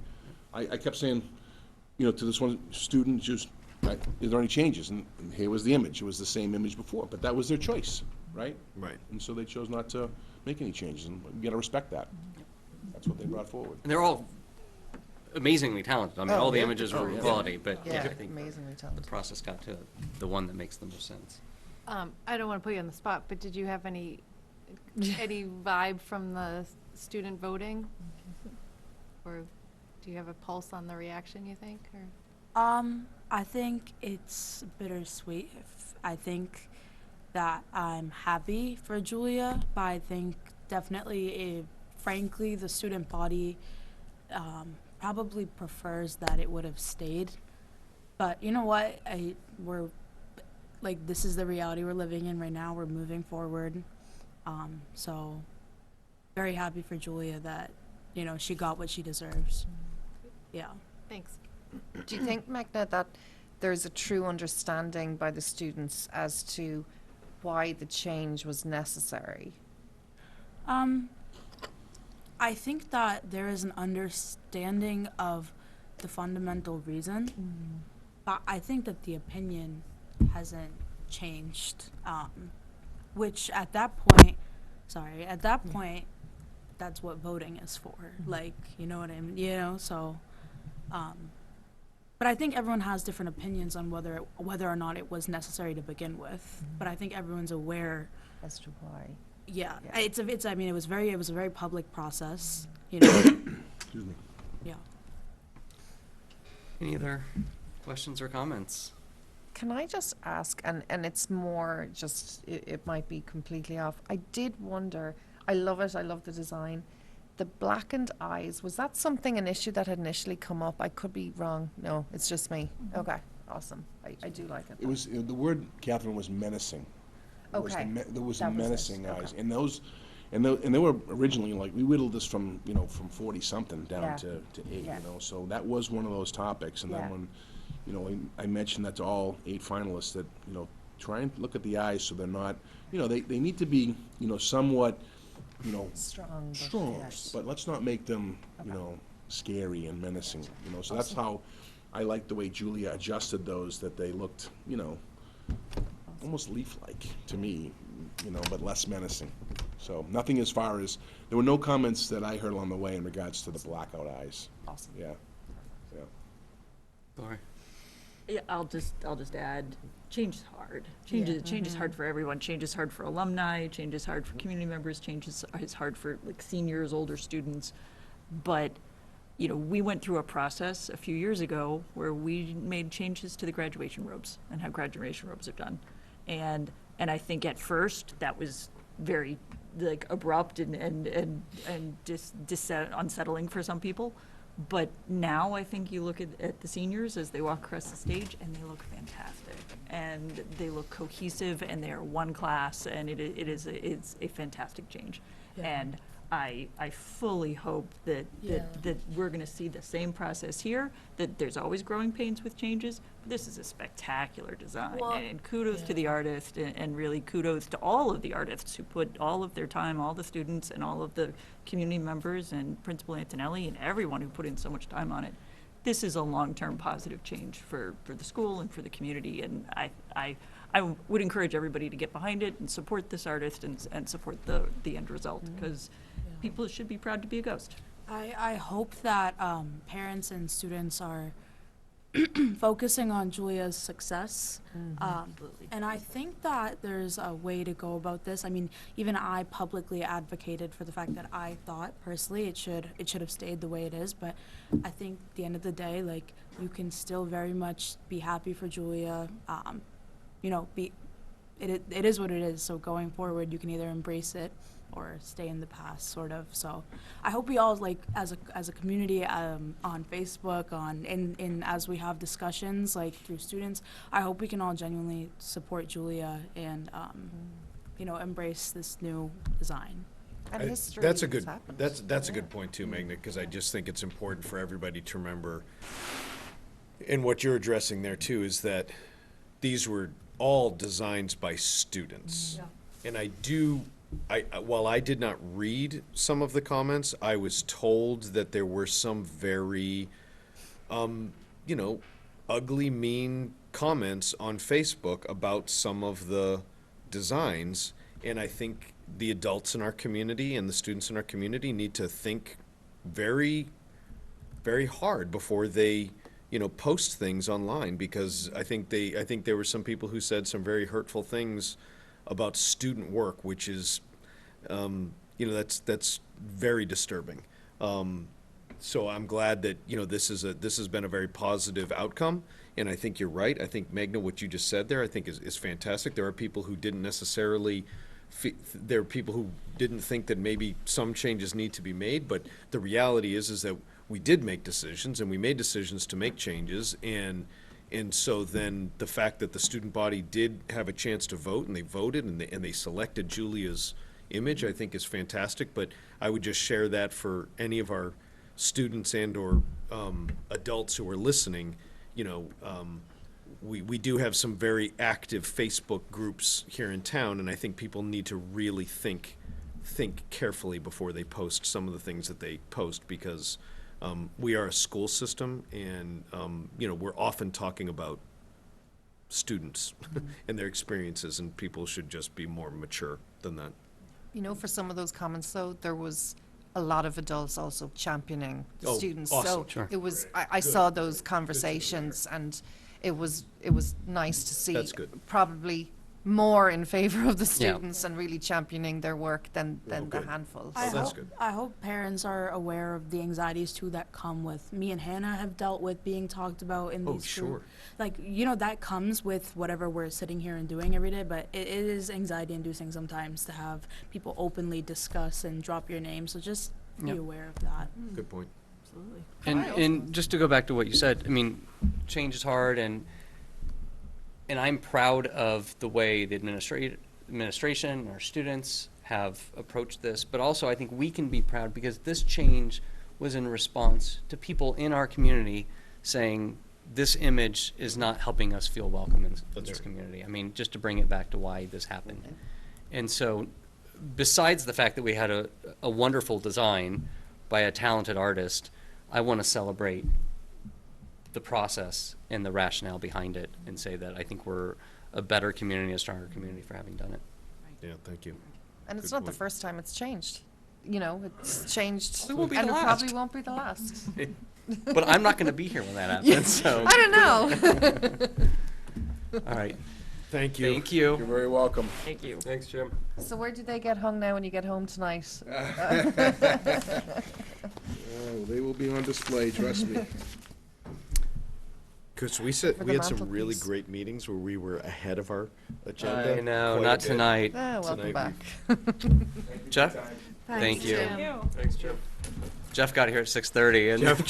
Jeff was here for our executive session. 8:39, okay. How do I follow that? I know. All these nice visual aids. Well, you do though, you do. You will eventually, though. Yeah. There will be pictures that will eventually come from Magna, thank you so much. what you're about for to talk coming. about. Night. Bye, Magna. Thank you, Magna. Good night. So let me pull up the presentation on the feasibility study.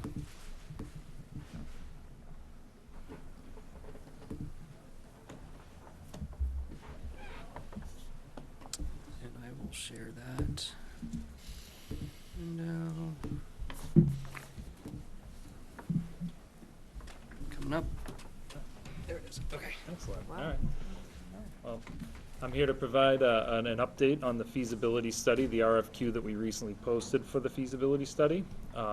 This presentation that you're seeing is a presentation that Dr. Cleary and I put together for our briefing session that happened a couple weeks ago.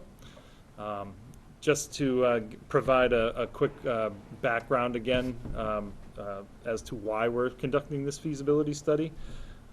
You know, it's a goal is to provide WPS with a comprehensive master plan that will assess our evolving enrollment and how we currently use our buildings, and provide some suggestions for optimizing the use of the facilities in the future while maintaining our educational integrity of our school system.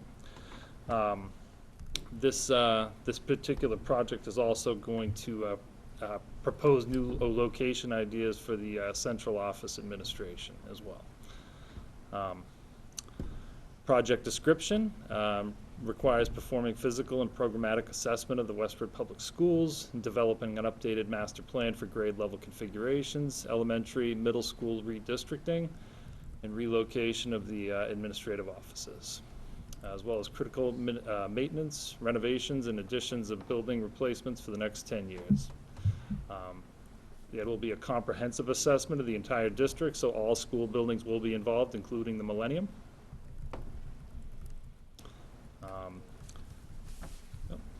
It's a pretty vast scope. It's broken into 6 phases at this point. Phase 1 is establish goals, analyze enrollment. Phase 2, assess existing building conditions. 3, develop educational programs and master plan options. 4, prepare the draft of final reports. Phase 5 will be the community presentation process, and Phase 6 will finally be to engage the MSBA on any potential projects that could have a potential reimbursement through them. So, the critical timeline, or the tentative timeline as it stands right now, we launched the RFQ on September 7th. We had our briefing session on September 15th, which we had a great turnout for.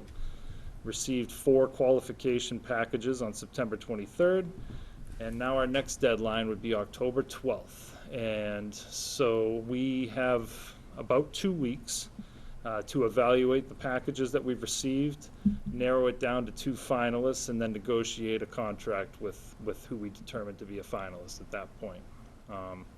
We were hoping tonight that we could potentially recruit a couple of school committee members to help be on our evaluation team. So we're looking forward to having any volunteers that would like to be a part of the process. As far as the evaluation criteria goes, it's been rendered into 3 separate sections of criteria, all of which were detailed in the RFQ itself.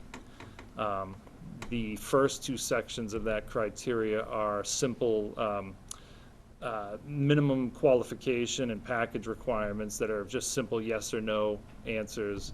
And then the third being a little more in depth, which is a scale-based, 1 through 4, advantageous, not advantageous. And then once all the evaluators fill those out, we're going to render that into narrowing it down to 2 finalists. And then at that point, we're going to interview the 2 finalists. And I believe we have a meeting Tuesday at 10 a.m. The 4th. So our goal would be tonight, once we have our volunteers who would like to help evaluate, we can share the 4 qualification packages that were submitted. And then I can share the evaluation sheets, and people can do their evaluations on their own. And then we were hoping to convene on Tuesday at 10 a.m. to share the results of that and set up interviews with the 2 finalists at that point. So we're assuming that it would be 2 people so that it's not 3, correct? And so if there were, and we know that on the 4th at 10 o'clock is when we were able to organize schedules, so if people were available. So the goal, what Jeff is just saying, like we can share the packets of the 4 people who have submitted, and then we're all gonna have homework to do. We'll do our Right. own individual. How many pages are in those packets? Yeah. Because I've done this for the Yes, you have. ESCO. Yeah. And Yeah. yeah, you want to ask that question before you open up like Yeah. a zip drive of. Yeah. Yep. They're pretty robust, but I think Robust. they're yeah, we'll Great. use the word robust, but I think they're right around 30 pages, Yeah. so. Single Oh, space, gosh, size 10 30. font. Yeah, they're not, the they're not park? too. I mean, we were It's an in evening triple read. digits. Yeah. Oh, man. No. It seemed manageable. Yeah, I did a little preliminary walkthrough on one of them the other day, and you can get through the minimum qualifications and the package requirements pretty quickly and easily. It's the 3rd page that you have to think a little more about what you're seeing in the package, so. So hopefully, and I just want to say for people, if people are watching as well too, that the completion of project that is on this slide is the completion of the feasibility study, not any actual Building. project, Be impressive. right? It would be. Can I ask as well, is just as we were going through the presentation, is some of the focus on this, like, I know we're talking about building facilities and what kind of locations in regards to transport or, kind of ease of, or districts and areas of So population? It'll be, there'll be a building assessment for each space, right? Yeah. And for their campus as well too. And a part of it's actually articulated in the RFQ that we're looking at our grade level configurations, the usage of those buildings, changes that might need to be done to those buildings if they weren't to house the grades they currently have. So all of that would be a part of that. But, sorry, go ahead. I was just gonna say that the last other piece is I kind of wanted to, give Jeff some kudos, because I think this is the first time he's had to go through a process like this, and I just want to say publicly, I think he's doing a very nice job, and he himself already exhibits himself as a very reflective individual who is, very thoughtful about how he does things, and so I really appreciate all the work that you've done on Thank it you. so far. I Thank you. appreciate that. And I think the enthusiasm is contagious. When he's Yeah. talking about the project, you can tell, he's all in, and it's a big undertaking, Huge. entering this new job. But I do also want to build on that and mention that in terms of the procurement process, this level of detail, the process that we're going through, is not required with a $250,000 project. There's that $300,000 threshold. And so doing his due diligence and beyond, wanted to just go through this thorough process, just to make sure that we're being as comprehensive as possible. Amazing. That's great to hear. Actually, to follow on that, so we're not bound to choose like the least, I know there's like that MGL that says, you know, for some of the procurement, you have to pick the, Lowest cost. So that's if we did it, that's if we did an RFP, right? So if we did a request for proposals, Got it, okay. then it would be based on the actual numbers. Great. We specifically chose a request for qualifications, so we're able to use this rubric and to determine. We need to be able to articulate what that rubric is to people You have to, who like, were be able to not. stand by it, That's right, right, so yeah. the people who aren't ultimately chosen, they need to know, they need to be able to know why. sure. But that kind of goes back to what Dr. Cleary was just saying too, is that the most of this project that we're doing, we're actually going above and beyond what we need to be doing, and I think Jeff saw that and was like, I think this is the way we should just do it, though. Let's just go through this process, do it this way, because this would be good for all of us. So all the results from each evaluator will be scanned in and included in our procurement drive. That way, if anyone asks and they want to find out more information about how the results were tallied, it's all public information. So Okay. Right. transparency is a key. Well, I'm not gonna be shy and say that I'm interested. Yeah, You know, I'm not surprised that What I wanna do- because you enjoyed the others. and the. if you're interested, come up to me after the meeting, Oh, sorry. because I don't want to do the whole, Sorry. I Yeah. don't want to do the whole Yeah, right. sweepstakes right now on that, so Right. just let me know after the meeting if you're interested. We'll tell you tomorrow, first thing tomorrow morning, Okay. if not sooner. Yeah. Okay. Um, The question, I wanted to follow on your question, and I might have, as I was switching out of the presentation, might have missed a little bit, so I apologize.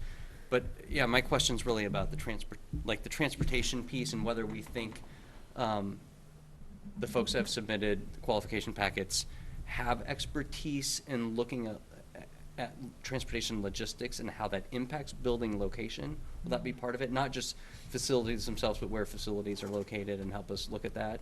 Because that's sort of been the understanding, at least that I've had, you know, in the past 6 months or so about this, is that transportation would be a part of the feasibility. And I don't know if we have a sense yet as to whether So- those vendors have that. So I don't necessarily, Capability? that'll be a good question, right? I do know that the majority of the people have experience with these master plans, and these master plans incorporate things like, how are you gonna make this work, right? Sure. And so that is a real logistic, except for the fact that our transportation is based on our contract with a different vendor, right? So Right. I feel like there's gonna be a layer of it that they can say, like in the feasibility study, the idea is that they will say, you could do this, or you could do this, right? And so they'll have those kind of information pieces, but they won't necessarily have the answer for the transportation. They'll say, well, okay, if you run these schools at these grade levels at these times, you would need this type of infrastructure in order to support that, which would include transportation. So if that's kind of where you're going at, like, with this is, I very well am anticipating that this is going to be providing us information as to whether we can reassess our start times. Yeah, okay. Is it an option to include, is it Jen in the transport office, or, you know, it just might be interesting to include Jen in maybe some of the conversations or the process, you know, she knows the district well, and, Well, or it is- somebody Right, from, it you know. is, I mean, the extensive work that whichever selected company is going to do in terms of focus groups, in terms of looking at all that data, that is going to be included in all of it. It's just that, as we don't have our own fleet of buses, there will always be Yet. a variable.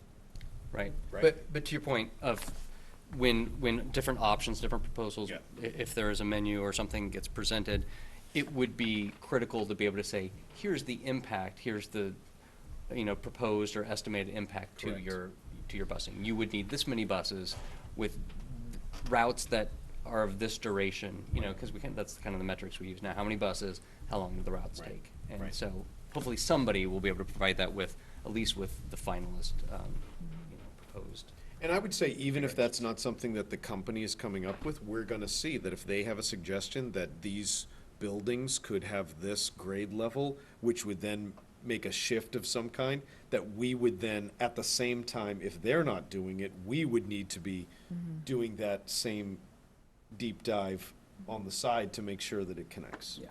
My other question beyond transportation is, our building configurations have educational impacts, right? Like how we lay out the grades, where they're located.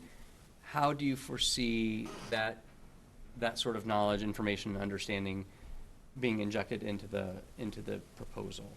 Is that something that they also have that sort of expertise? I think Or is it that that's going to be one working of with that's us going to be that one of we're- our questions. That's going to be one of the things that we're looking at. I think some companies have a different educational background than others, right? And so that's something that we'll be looking to see as Because we'll have to make sure whatever, it is part of our expectation that that's part of this, and so Right. it will depend on their experience with that. One of the criteria in the RFQ asks them to detail their personnel and who they have on staff that can satisfy those needs individually. So they'll lay out who they have on staff, who is geared towards transportation, Great. who is geared towards education. They have someone who's geared towards fire protection, school safety, the whole nine. They have the gamut of everything Great to hear. covered. So it is a comprehensive assessment of everything, so. and we will be able, though, to influence that process such that the things that are important to our district educationally, our core principles and Yeah. goals, will be reflected in And whatever, that's a whatever big comes part out of all it. the focus groups, right? Like, that's the research that they do, is to come to get to know us and get to know what our needs and our desires are, so that then they can, Right. yeah. Because they're not just buildings, right? That's I mean, right. So, That's right. okay. Other questions? Okay, this was good. Thanks, Jeff. Thank you. Really Thank you helpful. very much. Thank you. And that brings us to. Oh, I'm sorry, I did have a Yes. question. Is this different than our, I mean, is this a contract, like, once we get to a final, once the review committee sort of, and does the interviews, does the school committee as a whole come back in and approve something? Is it, I wasn't get really you. sure how we've done external contracts like this before, Yeah. right? Like, it's, Approve the it's, contract. it's not transportation, it's not food Right. service, but it's also not like an operating budget normal expense. So is it something that we would sign off at some, I would imagine so. It's under our. Yeah, we need to look into that. That's a Yeah, good, well, that's it's actually a probably really do, good question. but- I don't know if, I would assume, I mean, Yeah. as far, even just for transparency, I mean, I think Right. it's a good thing that we are Even if- talking about who we want to go with, whether it requires a vote or not, we'll find out. Well, and also, even if it doesn't mandate a vote, like, realistically, this study, if it's what we're asking them to produce, will have an impact on our school system Right. for generations to come. And for that reason, I would suggest whatever contract we have, if we can disclose it legally, please do. Yeah. Include it on the agenda, or whatever, so. Well, the you big know, piece of it is that public can know of it. the different part is that we've already established the $250,000 cost for the feasibility study, right? So that's already been established. That's been established by the town, so we know that. And so, and then whoever we engage with, a major responsibility on their part is community presentations and presenting their findings to the school committee and to the community as well, too. So I feel like we absolutely will, I think it'll just be an interesting thing to look into, whether or not it requires a vote to engage the group, or we're still gonna share it. Even if it ends up being like, once we have that meeting, we'll come back and we'll say, this is who we think we're gonna move forward with, and we'll just know by then whether we need to officially take a vote on it or not. great. And as part of that, you sort of mentioned transparency and then community presentations. As part of that, one thing we learned sort of last spring, right, was just, and I'm sure you're on this, but engaging the permanent town building committee. Yep. Right, because I don't want to find out that we missed a step or something, right? Like, it's the learning curve, so just making sure that we're over-communicating maybe in a Right. sense, to make sure that all of those town-wide check marks are covered. Yeah. Yeah, I was just gonna add that, you know, in my tenure on school committee at least, I don't think we've done something quite akin to this, but the closest thing might be things like, you know, the Blanchard roof, you know, the Robinson windows. Right. And I think we did take votes on Yeah. those vendors. Was And- that, Correct. well, was that also was- usually being engaged with the MSBA as well, MSBA, Yeah. too? right, Which there's has also different Part of that requirements as process. well. So, yeah, Right. we had to do certain things, Yep. but I don't know if those were MSBA requirements Yeah. or other MGLs, I'm not sure, but. We'll but- check. But, yeah. Thank you. Great, thank you. That's the closest thing I can think of. Yeah, those are pretty good comparisons. Sorry, I'm making a note of that. But with that, we're ready to move All on right, thank you to- very much, Mr. Goodwin. Yeah, thank you. Jeff. You are welcome to stay. You're Or, welcome to or leave. you're welcome to commute home. You've been here, it's been a long day. You're welcome to leave. Thanks, we'll see you. So, So preliminary superintendent goals. Right. You ready? I'm ready. All right, I want to preface it by saying, so the committee knows, because the committee probably doesn't know this, that you met with Catherine and I last week as the de facto evaluation working group. We've decided we're not a subcommittee right now, we're a working group. And so that was really helpful, for us at least, hopefully that was helpful was, for you. But yep. just let the committee know that that happened last week, so, you know, we got somewhat of a preview of what might be coming.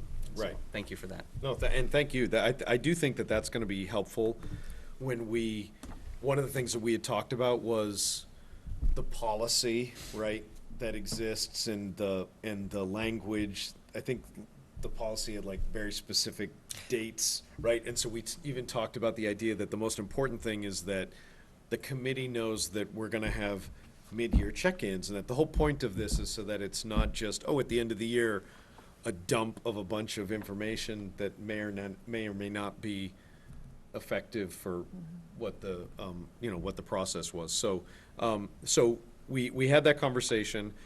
It was very helpful. We actually have another meeting following this meeting, so I would say I'm certainly happy to listen to any feedback that you might have tonight, but at the same time, I'm going to be meeting with Catherine and Chris again, so if there's other thoughts that you have, or concerns or questions that you have, we're meeting before our next meeting to sort of review this as well. So, last year, in the first year, I followed the recommended first-year superintendent goals, and there were 3 goals.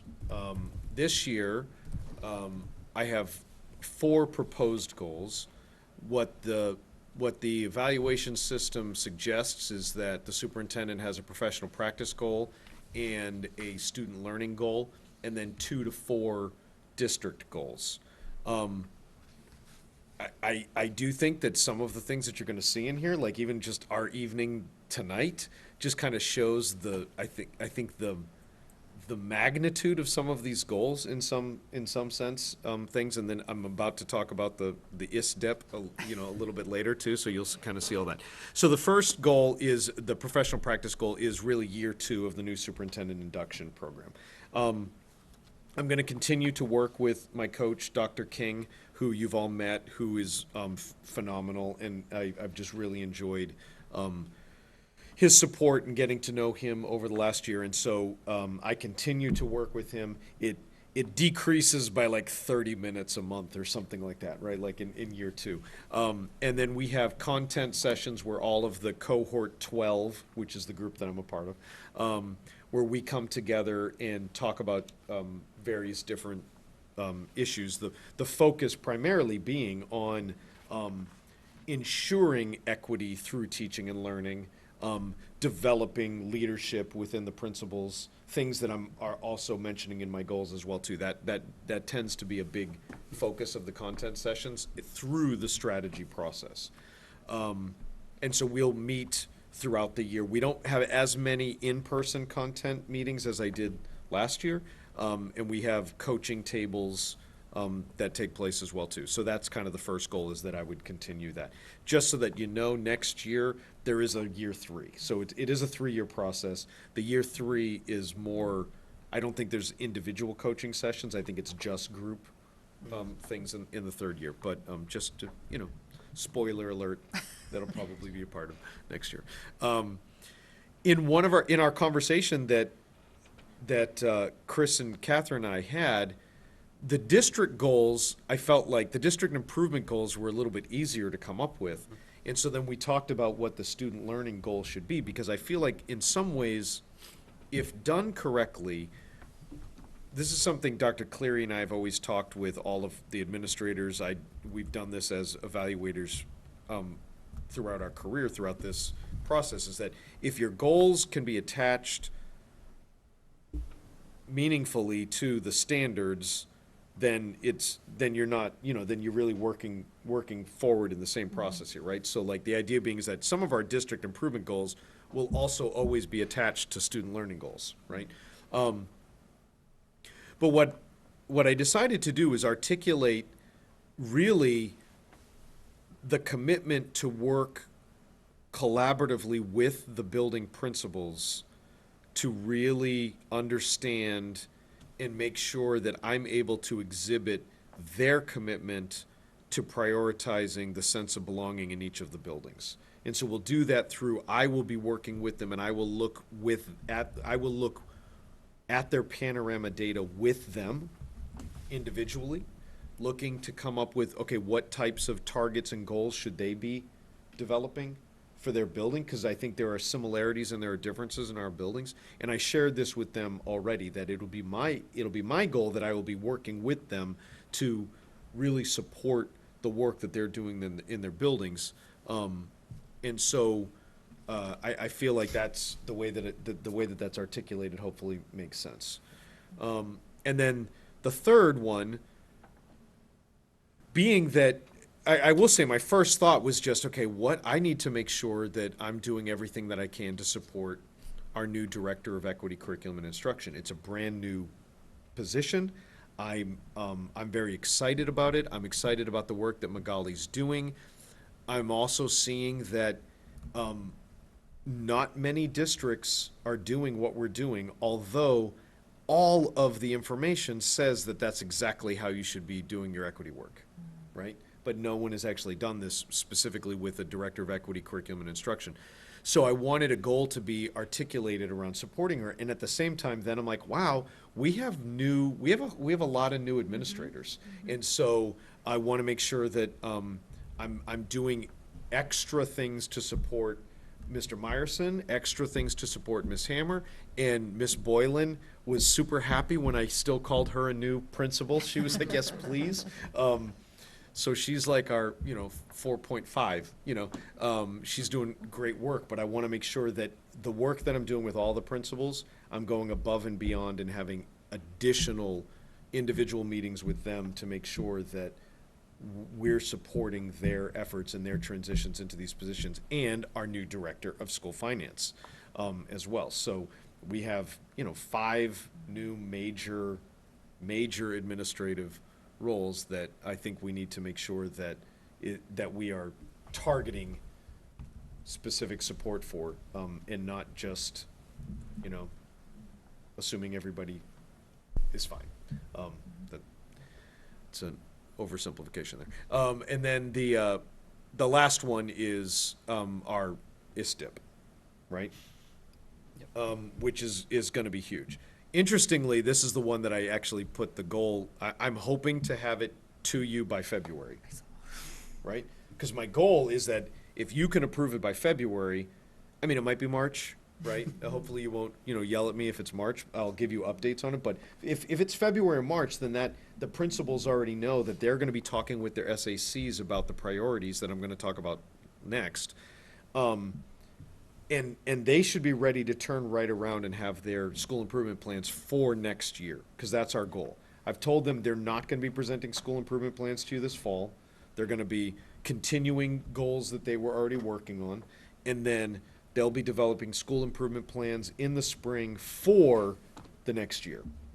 And so I feel like that timeline should be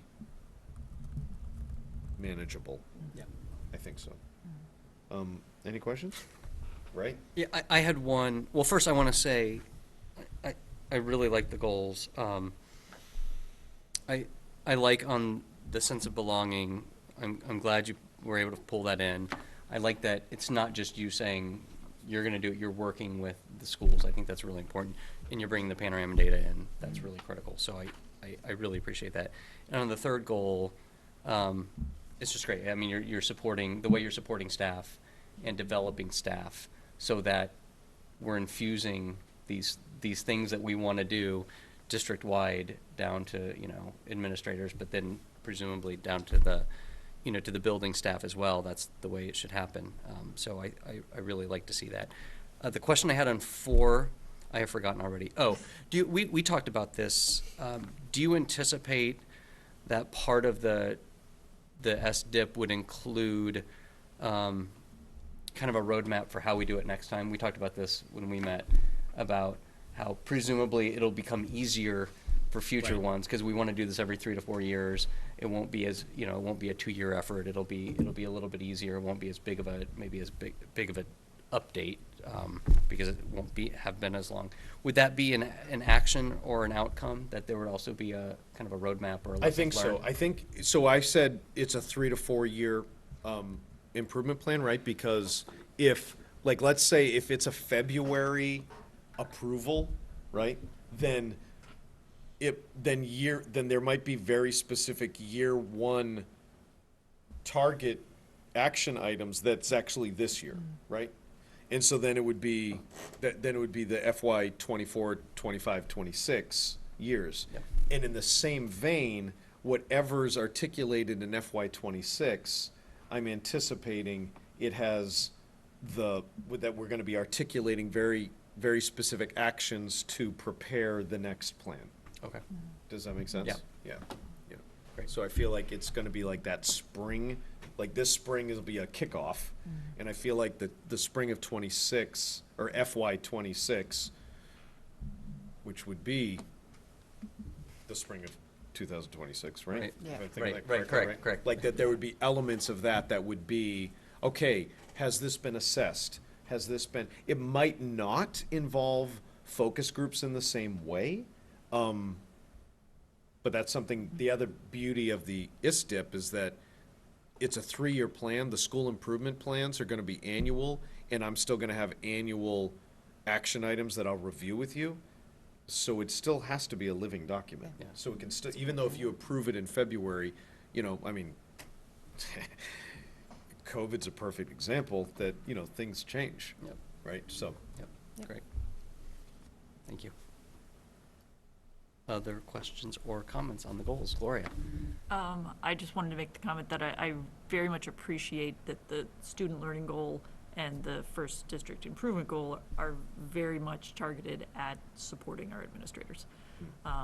It's one thing for us to sit in this room and to talk about the importance of a sense of belonging, but the important thing is that it's actually happening in our classrooms for our students.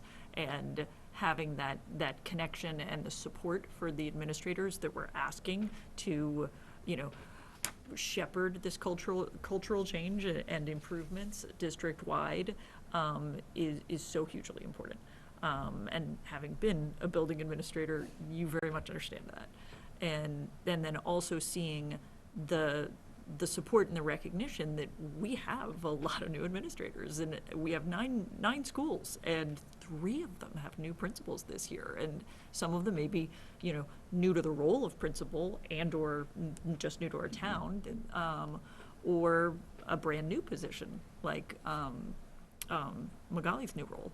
So I'm glad that you are taking the time and mental space and time out of your schedule to make sure all of those people are supported, because the success of the district, their success is the success of the district and vice versa. So thank you for being thoughtful with that. I actually want to say too, one of the things that I'm not articulating in these goals, but I am very aware of, is Dr. Cleary's transition into a slightly different role, right? And so there are a whole bunch of elements that are already in place that are supporting Dr. Cleary, and we talk constantly all day, like throughout the day, so we're collaborating all the time. But I just want to say, I mean, I think she's doing a phenomenal job. She was doing a phenomenal job beforehand as well too. But all of the new responsibilities that she now has are not articulated here in the same way. The people who are articulated are new in different ways. So I think that that's, I appreciate that you said that, but I also wanted to acknowledge all of the new things that you have on your plate, and I didn't forget those in my goals. No. And we're also very aware of the fact that while these are articulated as superintendent goals, There that- are goals, that, right. that they're, Yeah, they're, yeah. they're joint goals, and Yes. there will be All people of my supporting goals you. align. That's right, that's right. Right, Yep. so it is very much a group effort, and we recognize that. Yep. So you will have support for that as well. Absolutely. Left half? Left half. Your turn was so slow then.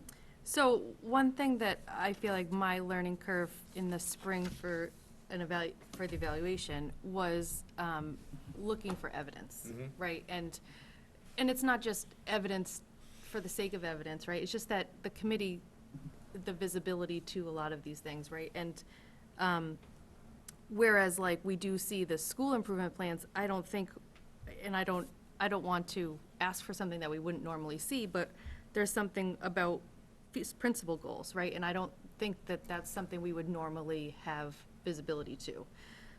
So I just want to, either in this document or in your meetings with Catherine and Chris, to be really clear at the beginning of this school year, what you see that evidence looking like, right? And so that it's clear what, at the end of this school year, what we think that would look like. Yeah.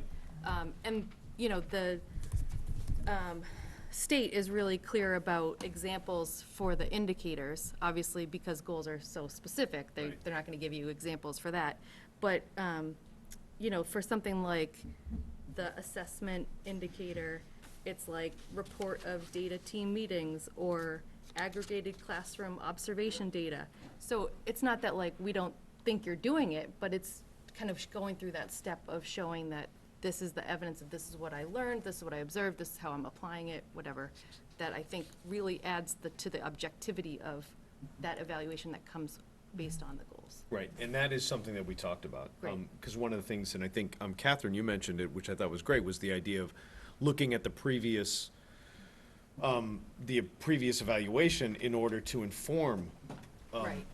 the next set of goals. Yeah, And one of as the a separate things goal. really was kind of the takeaway that there were questions about what should be evidence and what shouldn't be evidence, and what was needed to be shared and what wasn't. And so I think that the idea of even having meetings is gonna help that process, right? And looking to see, okay, well, what are things that we can just naturally just collect throughout the year? One of the things that I tried to do as a building principal was when I had my school advisory council meetings, I specifically articulated what goals we were working on. Right. And it's one of the things that Chris had mentioned, is that as we're going even through the year, maybe we might notice that, hey, wait a second, this is actually, in this school committee meeting, there was actually something that is about our goals, whether it's my goals, whether it's the SDEP, whether it's the school committee goals, and that we might it, be yeah. a little bit more like, oh, you know, Well, and I've seen best practice in some other districts is they list it right on the Right. agenda. That's right. Like as, you know, yeah, related that's what I would do that on superintendent the goal school number 3. advisory council meeting. It would be Right, like, this is goal number 3, boom, Yeah. this is what we're doing, Yeah. And so that it's not this, you know, big effort to Oh, collect for all this sure, at the end of the right, year. and Like, I and think I we'll have hope a that's much not more it sounds like, yeah. continuous. Well, and I think collection. the bigger, the other piece of it is kind of what I was trying to say, that Dr. Cleary and I have been focused on, even just as evaluators, and I just know we've just talked about it in the time we've worked together, that if the goals are truly authentic and meaningful, then it's not like trying to fit a square peg into a Sure. round hole. And so it's, as opposed to that, which is kind of our conversation that we had in the spring, was that the difference between evidence for evidence sake Right. and things that might be observable but might not be observable, and all those different types of things, I feel like the better the goals are, Right. and the more the goals are focused on the actual work that you need to do in the district, then the easier it is to make sense out of all that. Yep. And I think you're right, though, but to that point, the thing that that I have to think about is, okay, like in my role,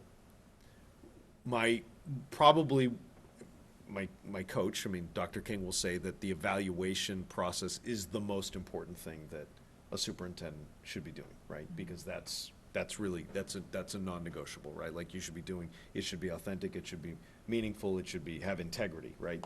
And you should make sure that it has it everywhere, right? And so that's one of those things that you won't see other people's evaluations though, right? Like you can't see the evaluations that I write for people because that's their personnel file, Sure. right? Yeah, yeah. So it's like, so then it's like, okay, well then, how do you see the feedback that then is presented? So I have to figure out, Right. what does that look like? Right. You know what I mean? But I think that's a good point.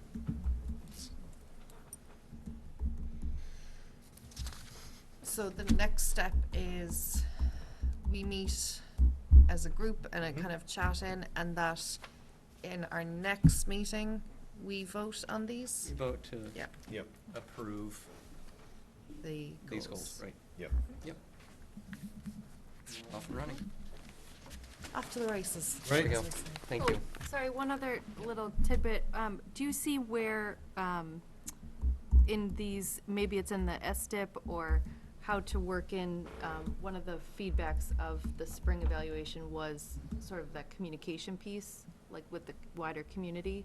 Can you just speak to which of these we might see that thread in, or whether it's not captured yet?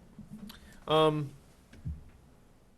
mean, I feel like throughout the ISDIP process, there's going to be, that in itself is more, I mean, there is nothing in here that says, oh, I'm going to do so many Forum, something. forums or Yeah, anything like that. right. So I haven't articulated that Yep. in any specific way, but I am anticipating that as we are developing our ISDIP, that concerns about, or action items that might be related to not just my communication, but communication in general might be articulated. Yeah.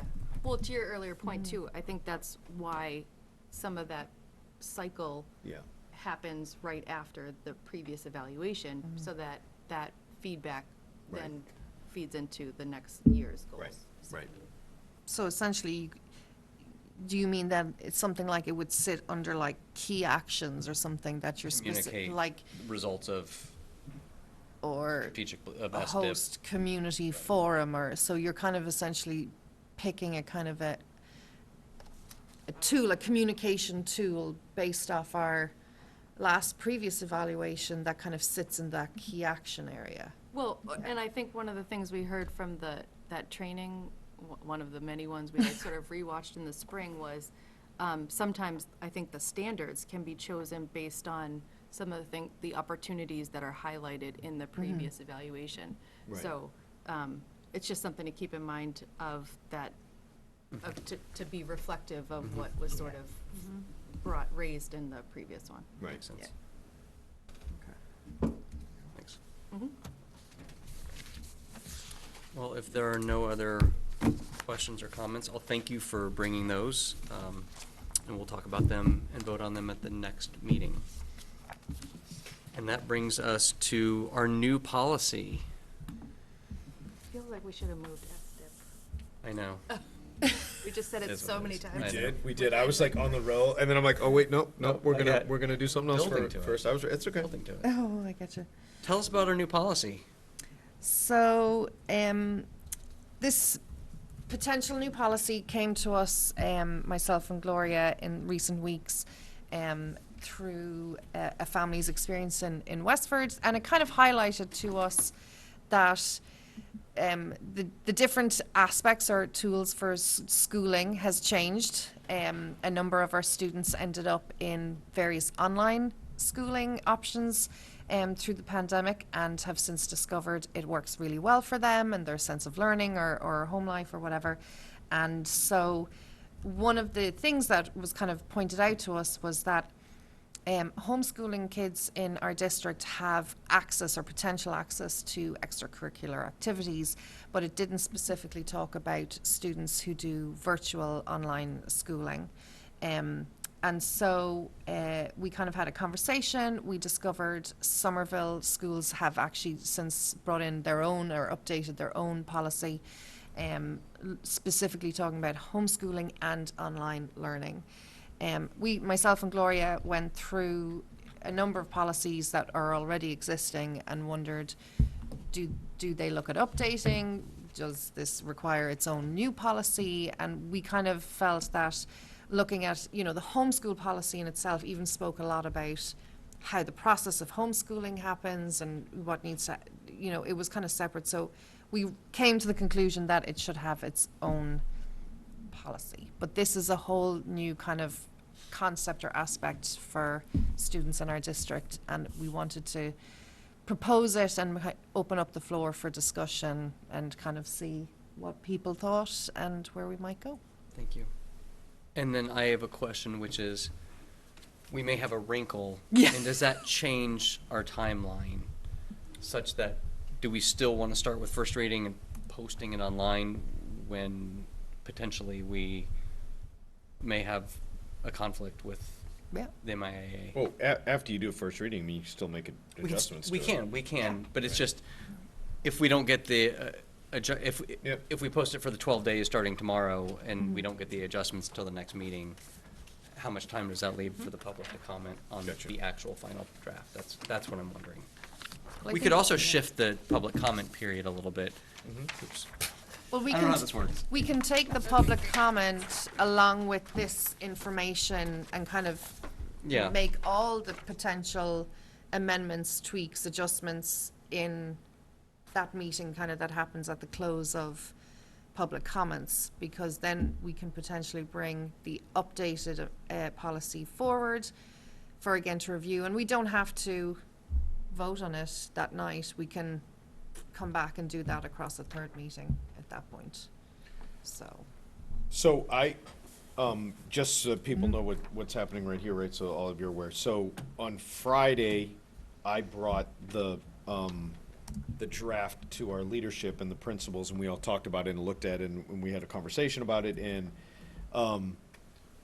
it was actually, from our perspective, it actually made a lot of sense, and so there was no feedback. It was then brought to our athletic director, Mr. Bunyan, who was like, wait a second, I think this is in conflict with an MIAA regulation. So what I've just shared is the MIAA rules 51 and 52. Nina, could we post these tomorrow up to the packet, or it wasn't in the packet already? No. Yeah, so I'll get you this copy, right, so, because Mr. Bunyan sent it to us today, right, so, but this specifically says that, and it's sort of back to what Catherine was talking about. The question that our attorneys had was the idea that without a policy that allowed students who are in virtual schools to participate, they are technically enrolled in a different school. Right. And that's what the MIAA Right. is saying. They're enrolled in a different program, so therefore they can't participate in interscholastic competition. It doesn't say that they can't participate in extracurriculars, so that's something that then, but that's, right now, as it is, the policy was really supporting what our homeschool policy was, which was allowing students to participate in sports and extracurriculars and clubs and activities as well. MIAA is saying, okay, if you're enrolled in another school, you can't participate in a sport with a different school. Yeah. Even if your school doesn't offer that sport. Yeah. So that's what this says. So does this mean that the policy is still pretty valid, except we remove, excluding, we put in excluding interscholastic athletics? Or does this also potentially open a can of worms, which is to say, how does METG feel about I was theater actually students going to say, competing? I was going to say what you might want to do is you might want to think just we- consider a phrase that says, except where prohibited by, a governing, an Okay. interscholastic Okay, governing fair. body, right? I Because also you're right. actually raise the question, for example, mass count is based on schools, for example, Stony Brook School, Blanchard School. Can the kid actually join their like mascot team because you're supposed to represent your school. Right. And many other clubs, Right. which, like, if they join the school club, can they actually really go to the state competition for that school Right. or national? I think we kind of did talk about this a bit. I mean, this specifically hadn't been raised. And we really did speak about this in the spirit of a lot of the clubs and stuff, so it wasn't specifically about the teams. I know we had kind of an example raised that kind of got us talking about more like we have public online school as opposed to just virtual school in general. And I would be kind of interested to look at that lens. One of the examples though we discussed was the math and science school in Worcester, around Worcester. Yep. And I think kind of their rule of thumb was, yes, they're a public school, but because they're so small, they're not necessarily able to offer basketball teams and or they probably did more robotics competitions. And if they offered it, you had to be on that school team, but if they didn't, you could potentially look at a district. So I think it possibly requires a bit more. But even to Ming Chen's point too, like into this, it might just be the addition of where you can control it, right? Like, I don't know the best way to wordsmith it, but the idea being is that there might, because maybe DECA doesn't let, you do it, but METG does, but then, or somebody else. And so it might just be the phrase that the students would have to understand that depending on what the program is, they might not be able to compete against other schools, Right, and it's the distinction between a club versus a competition. Like, a lot of times, you could be part of the club. Yeah. That's right, But, you can't go to state. You might not qualify. know. You might not qualify based on whatever their rules are, and that might be something that would sort of just cover this, so that then the spirit of it is that you're trying to allow people to, yes, participate in something that they would not have otherwise been able to participate in. Right.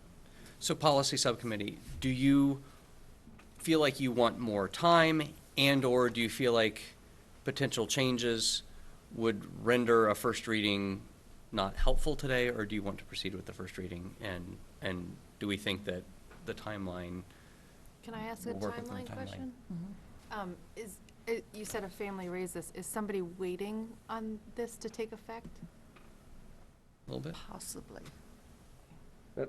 Do you know, like, specifically what they're waiting on? Are they waiting on to represent the school or just No. actually for fun? For fun. It's a club. Yeah, there's not, at this present moment, I'm not aware of anybody who would be impacted by something like this, right? It's just whether or not somebody can participate in a local school thing or not, which. Yeah, I'm just like a little bit worried about like, the intention we have is for someone to participate for fun, but then someone actually is using the policy, say, I want to represent your school because I live in this town, and then we then we actually put ourselves like in a difficult situation. I don't know if a timeline, I don't necessarily know. I mean, if we do a 3 meeting, typically, I think between public comment and looking at this in our next meeting allows us to come back with amendments. I mean, my impulse is that Dr. Chu's suggestion that while a specific wrinkle has been raised in terms of MIAA, there could be others like METG or DECA or what, and we have no control over those.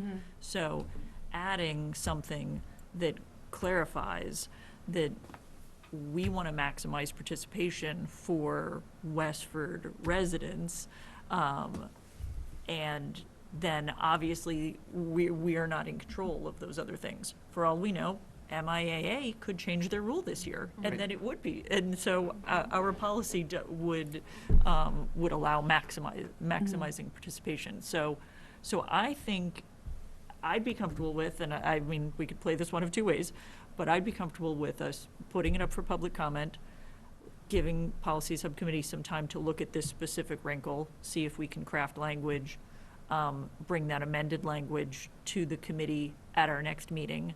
That is still within the public comment window. Yeah.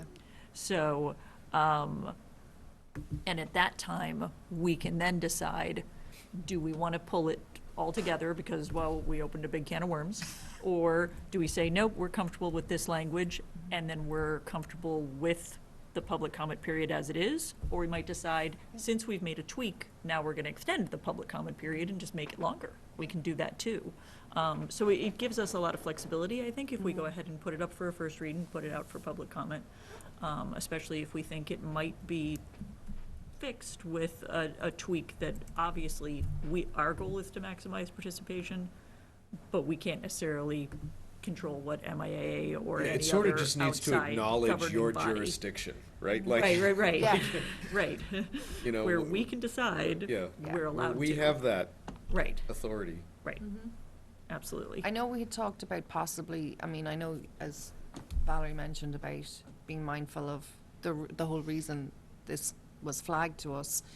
You know, something that we could consider was slightly shortening the public comment as well, if we felt that we wanted to do maybe 7 days instead of 12. And that we would then have the 7 days that we'd have finished public comment and looking at that too. So that was just the other option. But I think given the uncertainty, Yeah. we're gonna need, right, we're Yeah. gonna need all those meetings. Right. And if anything, I was gonna say, do we wanna expand the public comment? Because, I forget what we usually do. I think we say We- at least we- 12 days. we 12 usually do business days. 12 business days, Business days. and there's Columbus Day in there, Or so. 12 business Yeah. days, right, so Business. it's If 2 you do weeks, the and math, 2 weeks and 2 days, basically. Then we would be putting it out for public comment tomorrow. Yeah. And it would be up for public comment from the 29th to October 17th. Okay, so that gives us almost an extra week after the next meeting, which is what I was gonna say, because if you come back and have substantially changed it, we wanna make sure there's still enough days for people to Yep. comment on that. Exactly. That feels comfortable enough. Exactly. That's basically Yeah, and- four additional days. And depending on what comments we receive between now and then, we might decide, oh, we Right. want to even lengthen that further. Right. Or we might decide, no, I think we're comfortable with that time period. But we could even make that decision at that Okay. point. I mean, it's easy enough to lengthen the public comment period. Yeah, so so how do we define the actual curriculum activities? For example, does a school trip count? Or what is just clubs? Because the school trip, like for example, someone enroll in the virtual school and they say, hey, I'm interested in your Latin club and your Latin club is going to Rome. Can I go? Some of this policy, though, is also at the discretion of superintendent. I mean, the nature of the MGL as well puts a lot of homeschooling students. It's at the discretion of the superintendent and the club.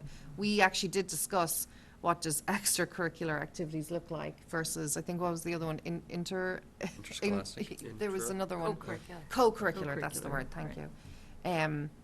And we tried to keep the definition for our policy as broad and just said any school-sponsored activities beyond the instructional classroom. I mean, it's an excellent point. Yeah. Ming Chen, because I will say there's a strong argument for saying no across the board for that exact same reason, Yeah. right? Yeah. Because then what are you doing? And right, for example, for students to actually ride a school bus, they require like the student ID or bus pass. And then for this student, what are we going to do? Do we issue him like? Well, that's a student little ID? bit different. Yeah. That example is just a little bit different because like if we're using transportation Yeah. for a club, the private students don't all have to have bus passes in order because they're in a club. You know, what I mean, because you might have somebody who gets driven to school every single day, but then they're on a sports team and then they're using the bus to go to their competitions. They don't have to have a bus pass in order to use that. But I follow your thinking there. It goes to the building, for example, right? It does. We have security policies of who can Right. get into the building. One of the things that they have said in the policy, which I think is helpful, is that it says that the student has to follow all of the immunization rules, all the other expectations that are outlined, and that it's not an additional cost to the district. So those types of thoughts have been embedded in it already, which I think is helpful. But the ability to say, okay, is this trip that the class is going on, like, it's not like if it's a club thing, like your example of a club, like, okay, well, a person's participating in the club and they're able to do it, then maybe that's the thing. But all of a sudden, if somebody's like, hey, what do you mean the sixth graders are going to Kimball's? I want to go to Kimball's too, right? And it's like, okay, that's not the same thing. And I do feel like, I mean, to Catherine's point, I feel like we can make those decisions, but we have to be prepared for that. Okay. But we also, within the last paragraph of the policy, we specifically say, like, priority is given to enrolled students, and, you know, and any of those trips would typically have a cap of how many students they can take or whatever, additional costs, you know, so we really have left it open at the discretion of the superintendent based on looking at all the factors. Okay. I mean, and I think in general as well, the idea of what this homeschool, I mean, and it's really not, the homeschooling extracurricular policy exists already, and there's a law around it, and the spirit of the law is to embrace students in the district so that they can have that access to these other parts of what are important for their development, and for whatever reason they have to be homeschooled. And I think this just got flagged as, well, some of our students have now discovered that actually online schooling really works for them, and that we as a district have to decide, well, is the spirit of the district, and talking about our sense of belonging and everything, are we wanting to include as many of our families, you know, in our schools and extracurriculars that we can, you know. Could there be potential for insurance or liability concerns? I don't know if legally a distinction is drawn where enrolled students and homeschool students are, you know, covered, again, through liability, through insurance in some way that other students would not be. So if there were an accident, if there were an incident. I mean, we have our own liability insurance that covers our activities, right? So whether somebody's a guest or not, and Okay, things like that. so you think that would be, I mean, But I think, like, the fact that it has been a standard practice with homeschool students is also telling us something. What the difference is virtual schools, right? The difference is virtual schools, and the difference is that not all, but most, because sometimes people use virtual curriculum, but they're homeschooling. right. They're not enrolled in a different school. And that's where the MIAA has drawn a very specific difference to say, individuals who are choosing to enroll, they are disenrolling in their local school, they are enrolling in another school, regardless of the reason, but they are doing it. So therefore, their information has told them that should be something different, right? I don't necessarily know what went into that, but our first look at it was that it was, on one level, it's more similar to homeschool, because homeschool, again, homeschool families have been using online curriculum for well before the pandemic, when more and more people became associated with online learning, you know?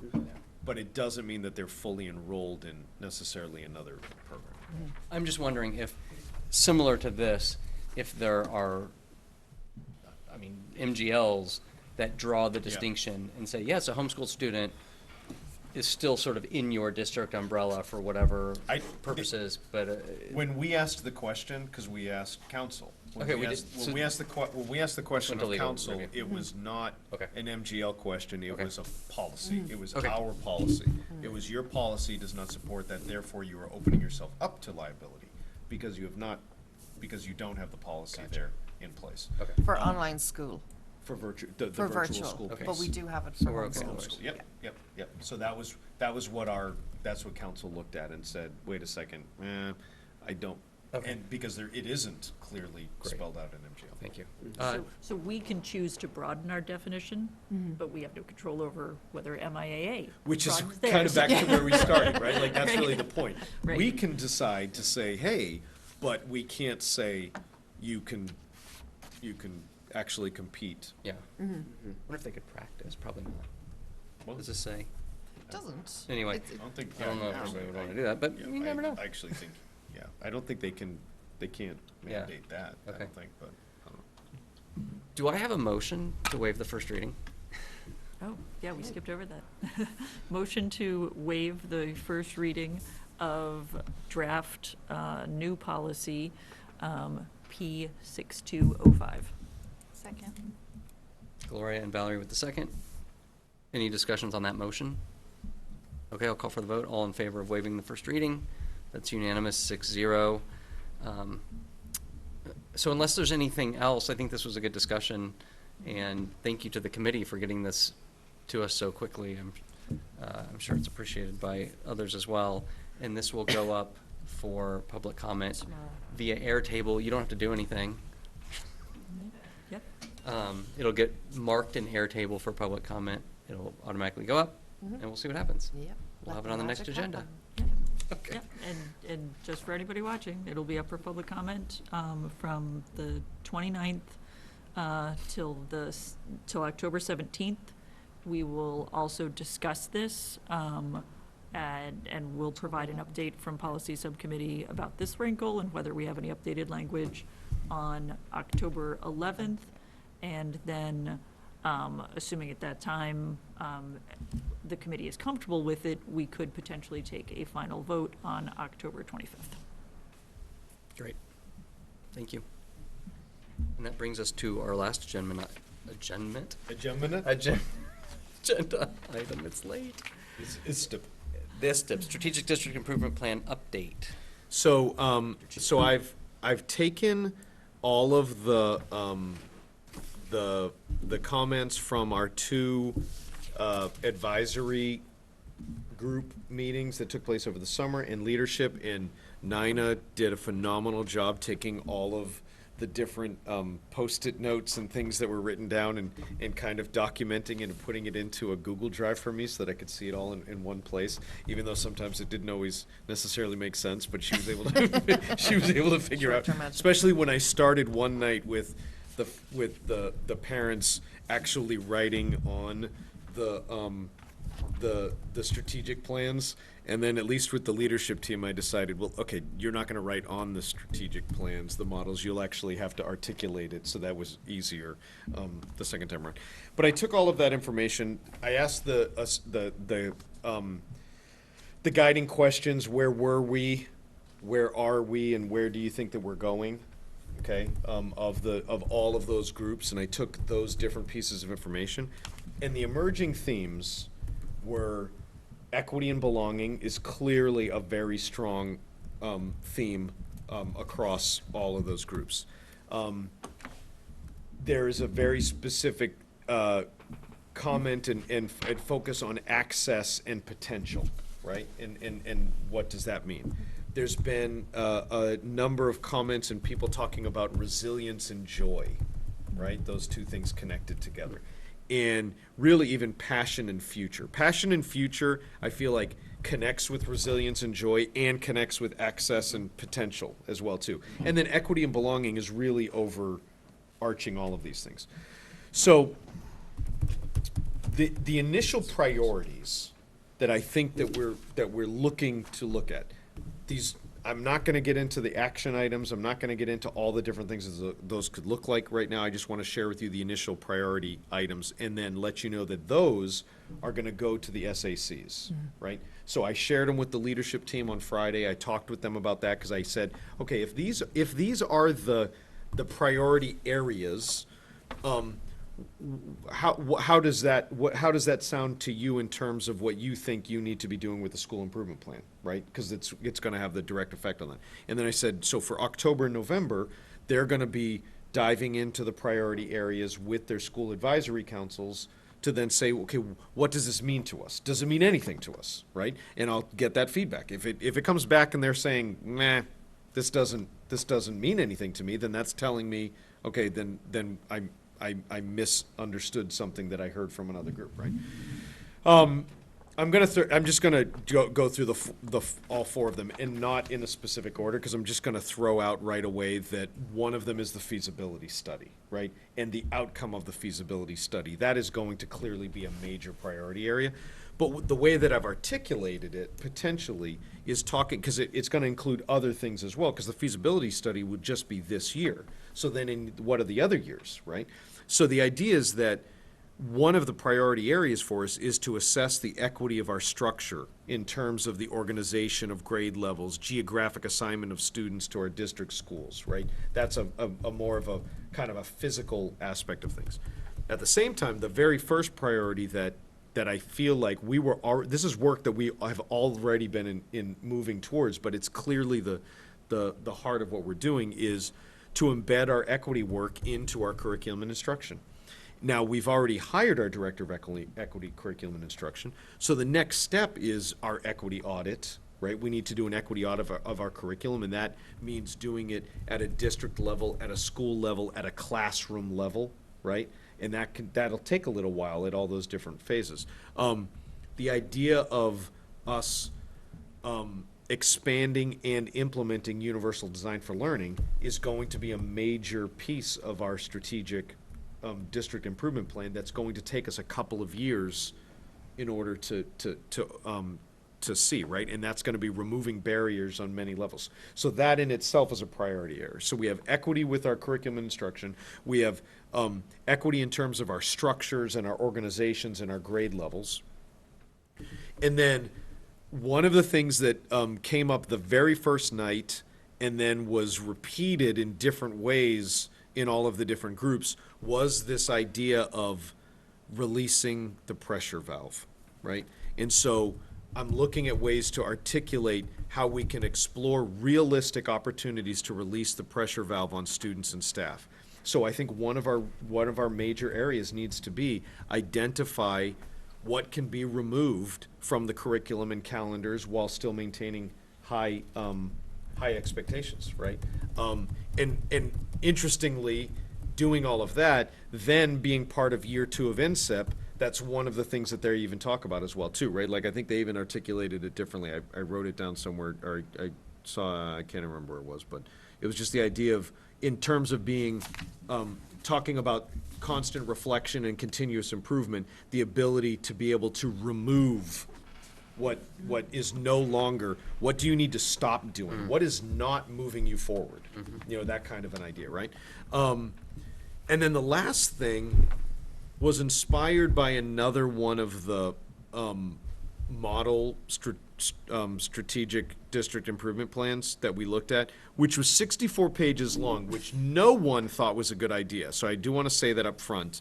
No one who looked at the 64-page document thought that was a good idea. So don't expect a 64-page document, because I heard that very clearly. Everybody liked the model that NCEP has, which is like a 2-page document, which is like really well organized with clear, looks more like the school improvement plans. You know, so I'm like, okay, that's good. That was pretty much unanimous. But within this 64-page document, one of the things that they did is they specifically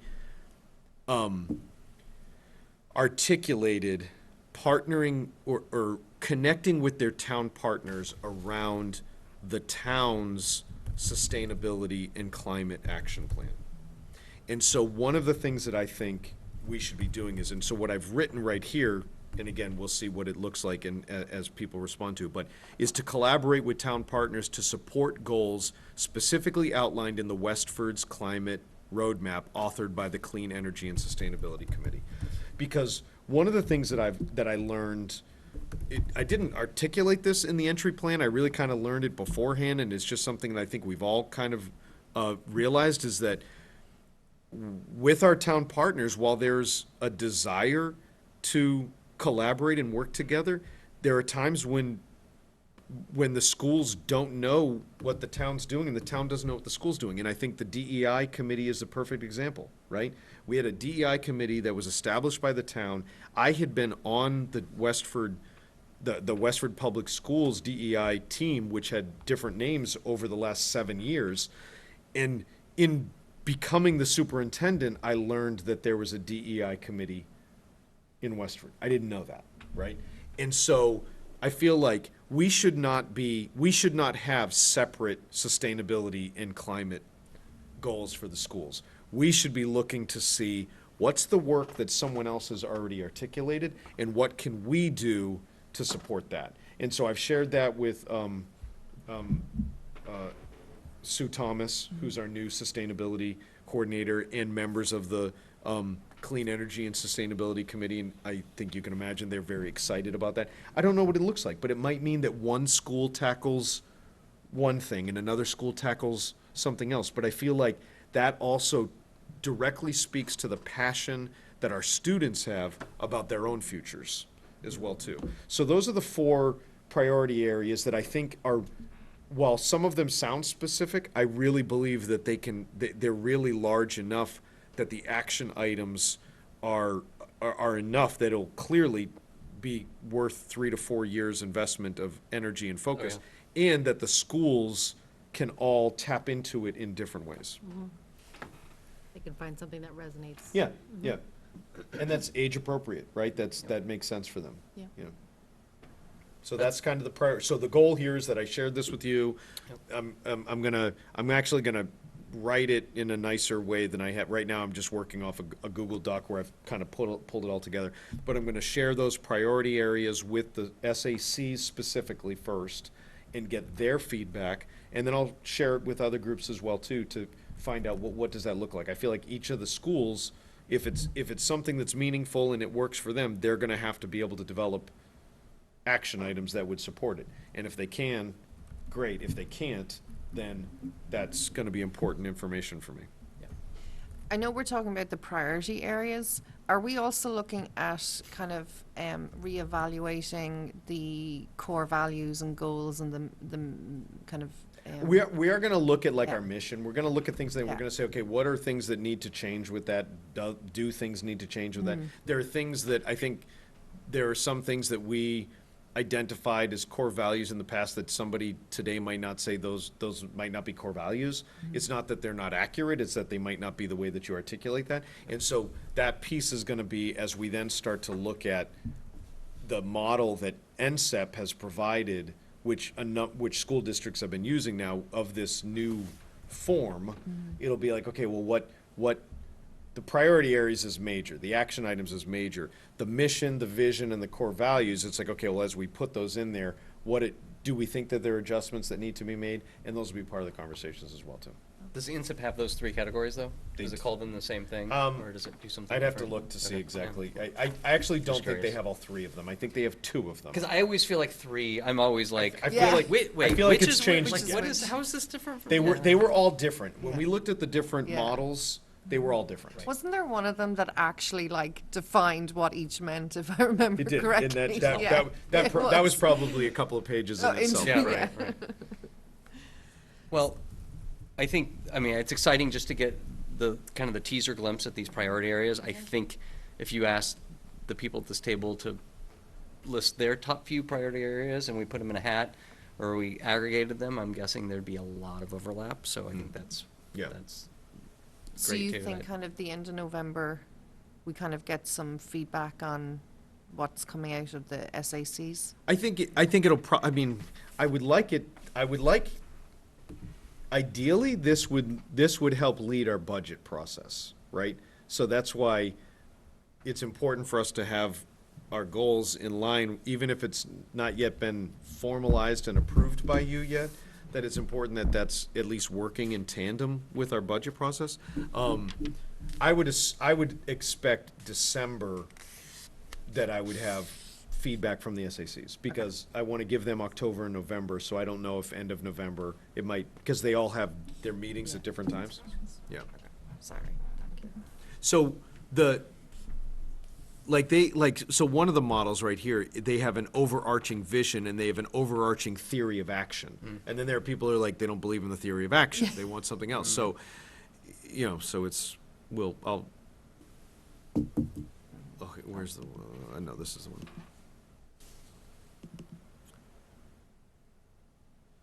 So one of the examples that was shared with me was the Hopedale, which was, I was told by NSEP that it was an excellent example of following their model, right? And the Hopedale superintendent lives here in Westford, right? And has been a really helpful resource. But they have a mission, vision, core values, and theory of action. Oh, boy. Right? Yeah. And then the strategic objectives and the initiatives. So instead of calling them, they call them strategic objective one, another one who also followed the model but used the word priorities instead of strategic objective. Interesting. Right. At 10 o'clock at night, poor Chris is struggling there.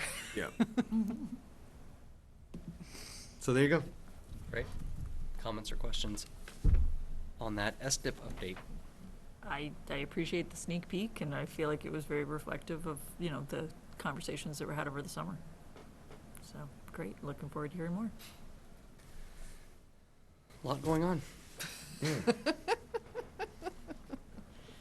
Okay. That was the last agenda item. Any Sorry, I'm a motions? beat ahead of you Any tonight. motions? Were you, Go for it, Motion to Val. adjourn. Second. that's the one I was looking for. All in favor? We are adjourned.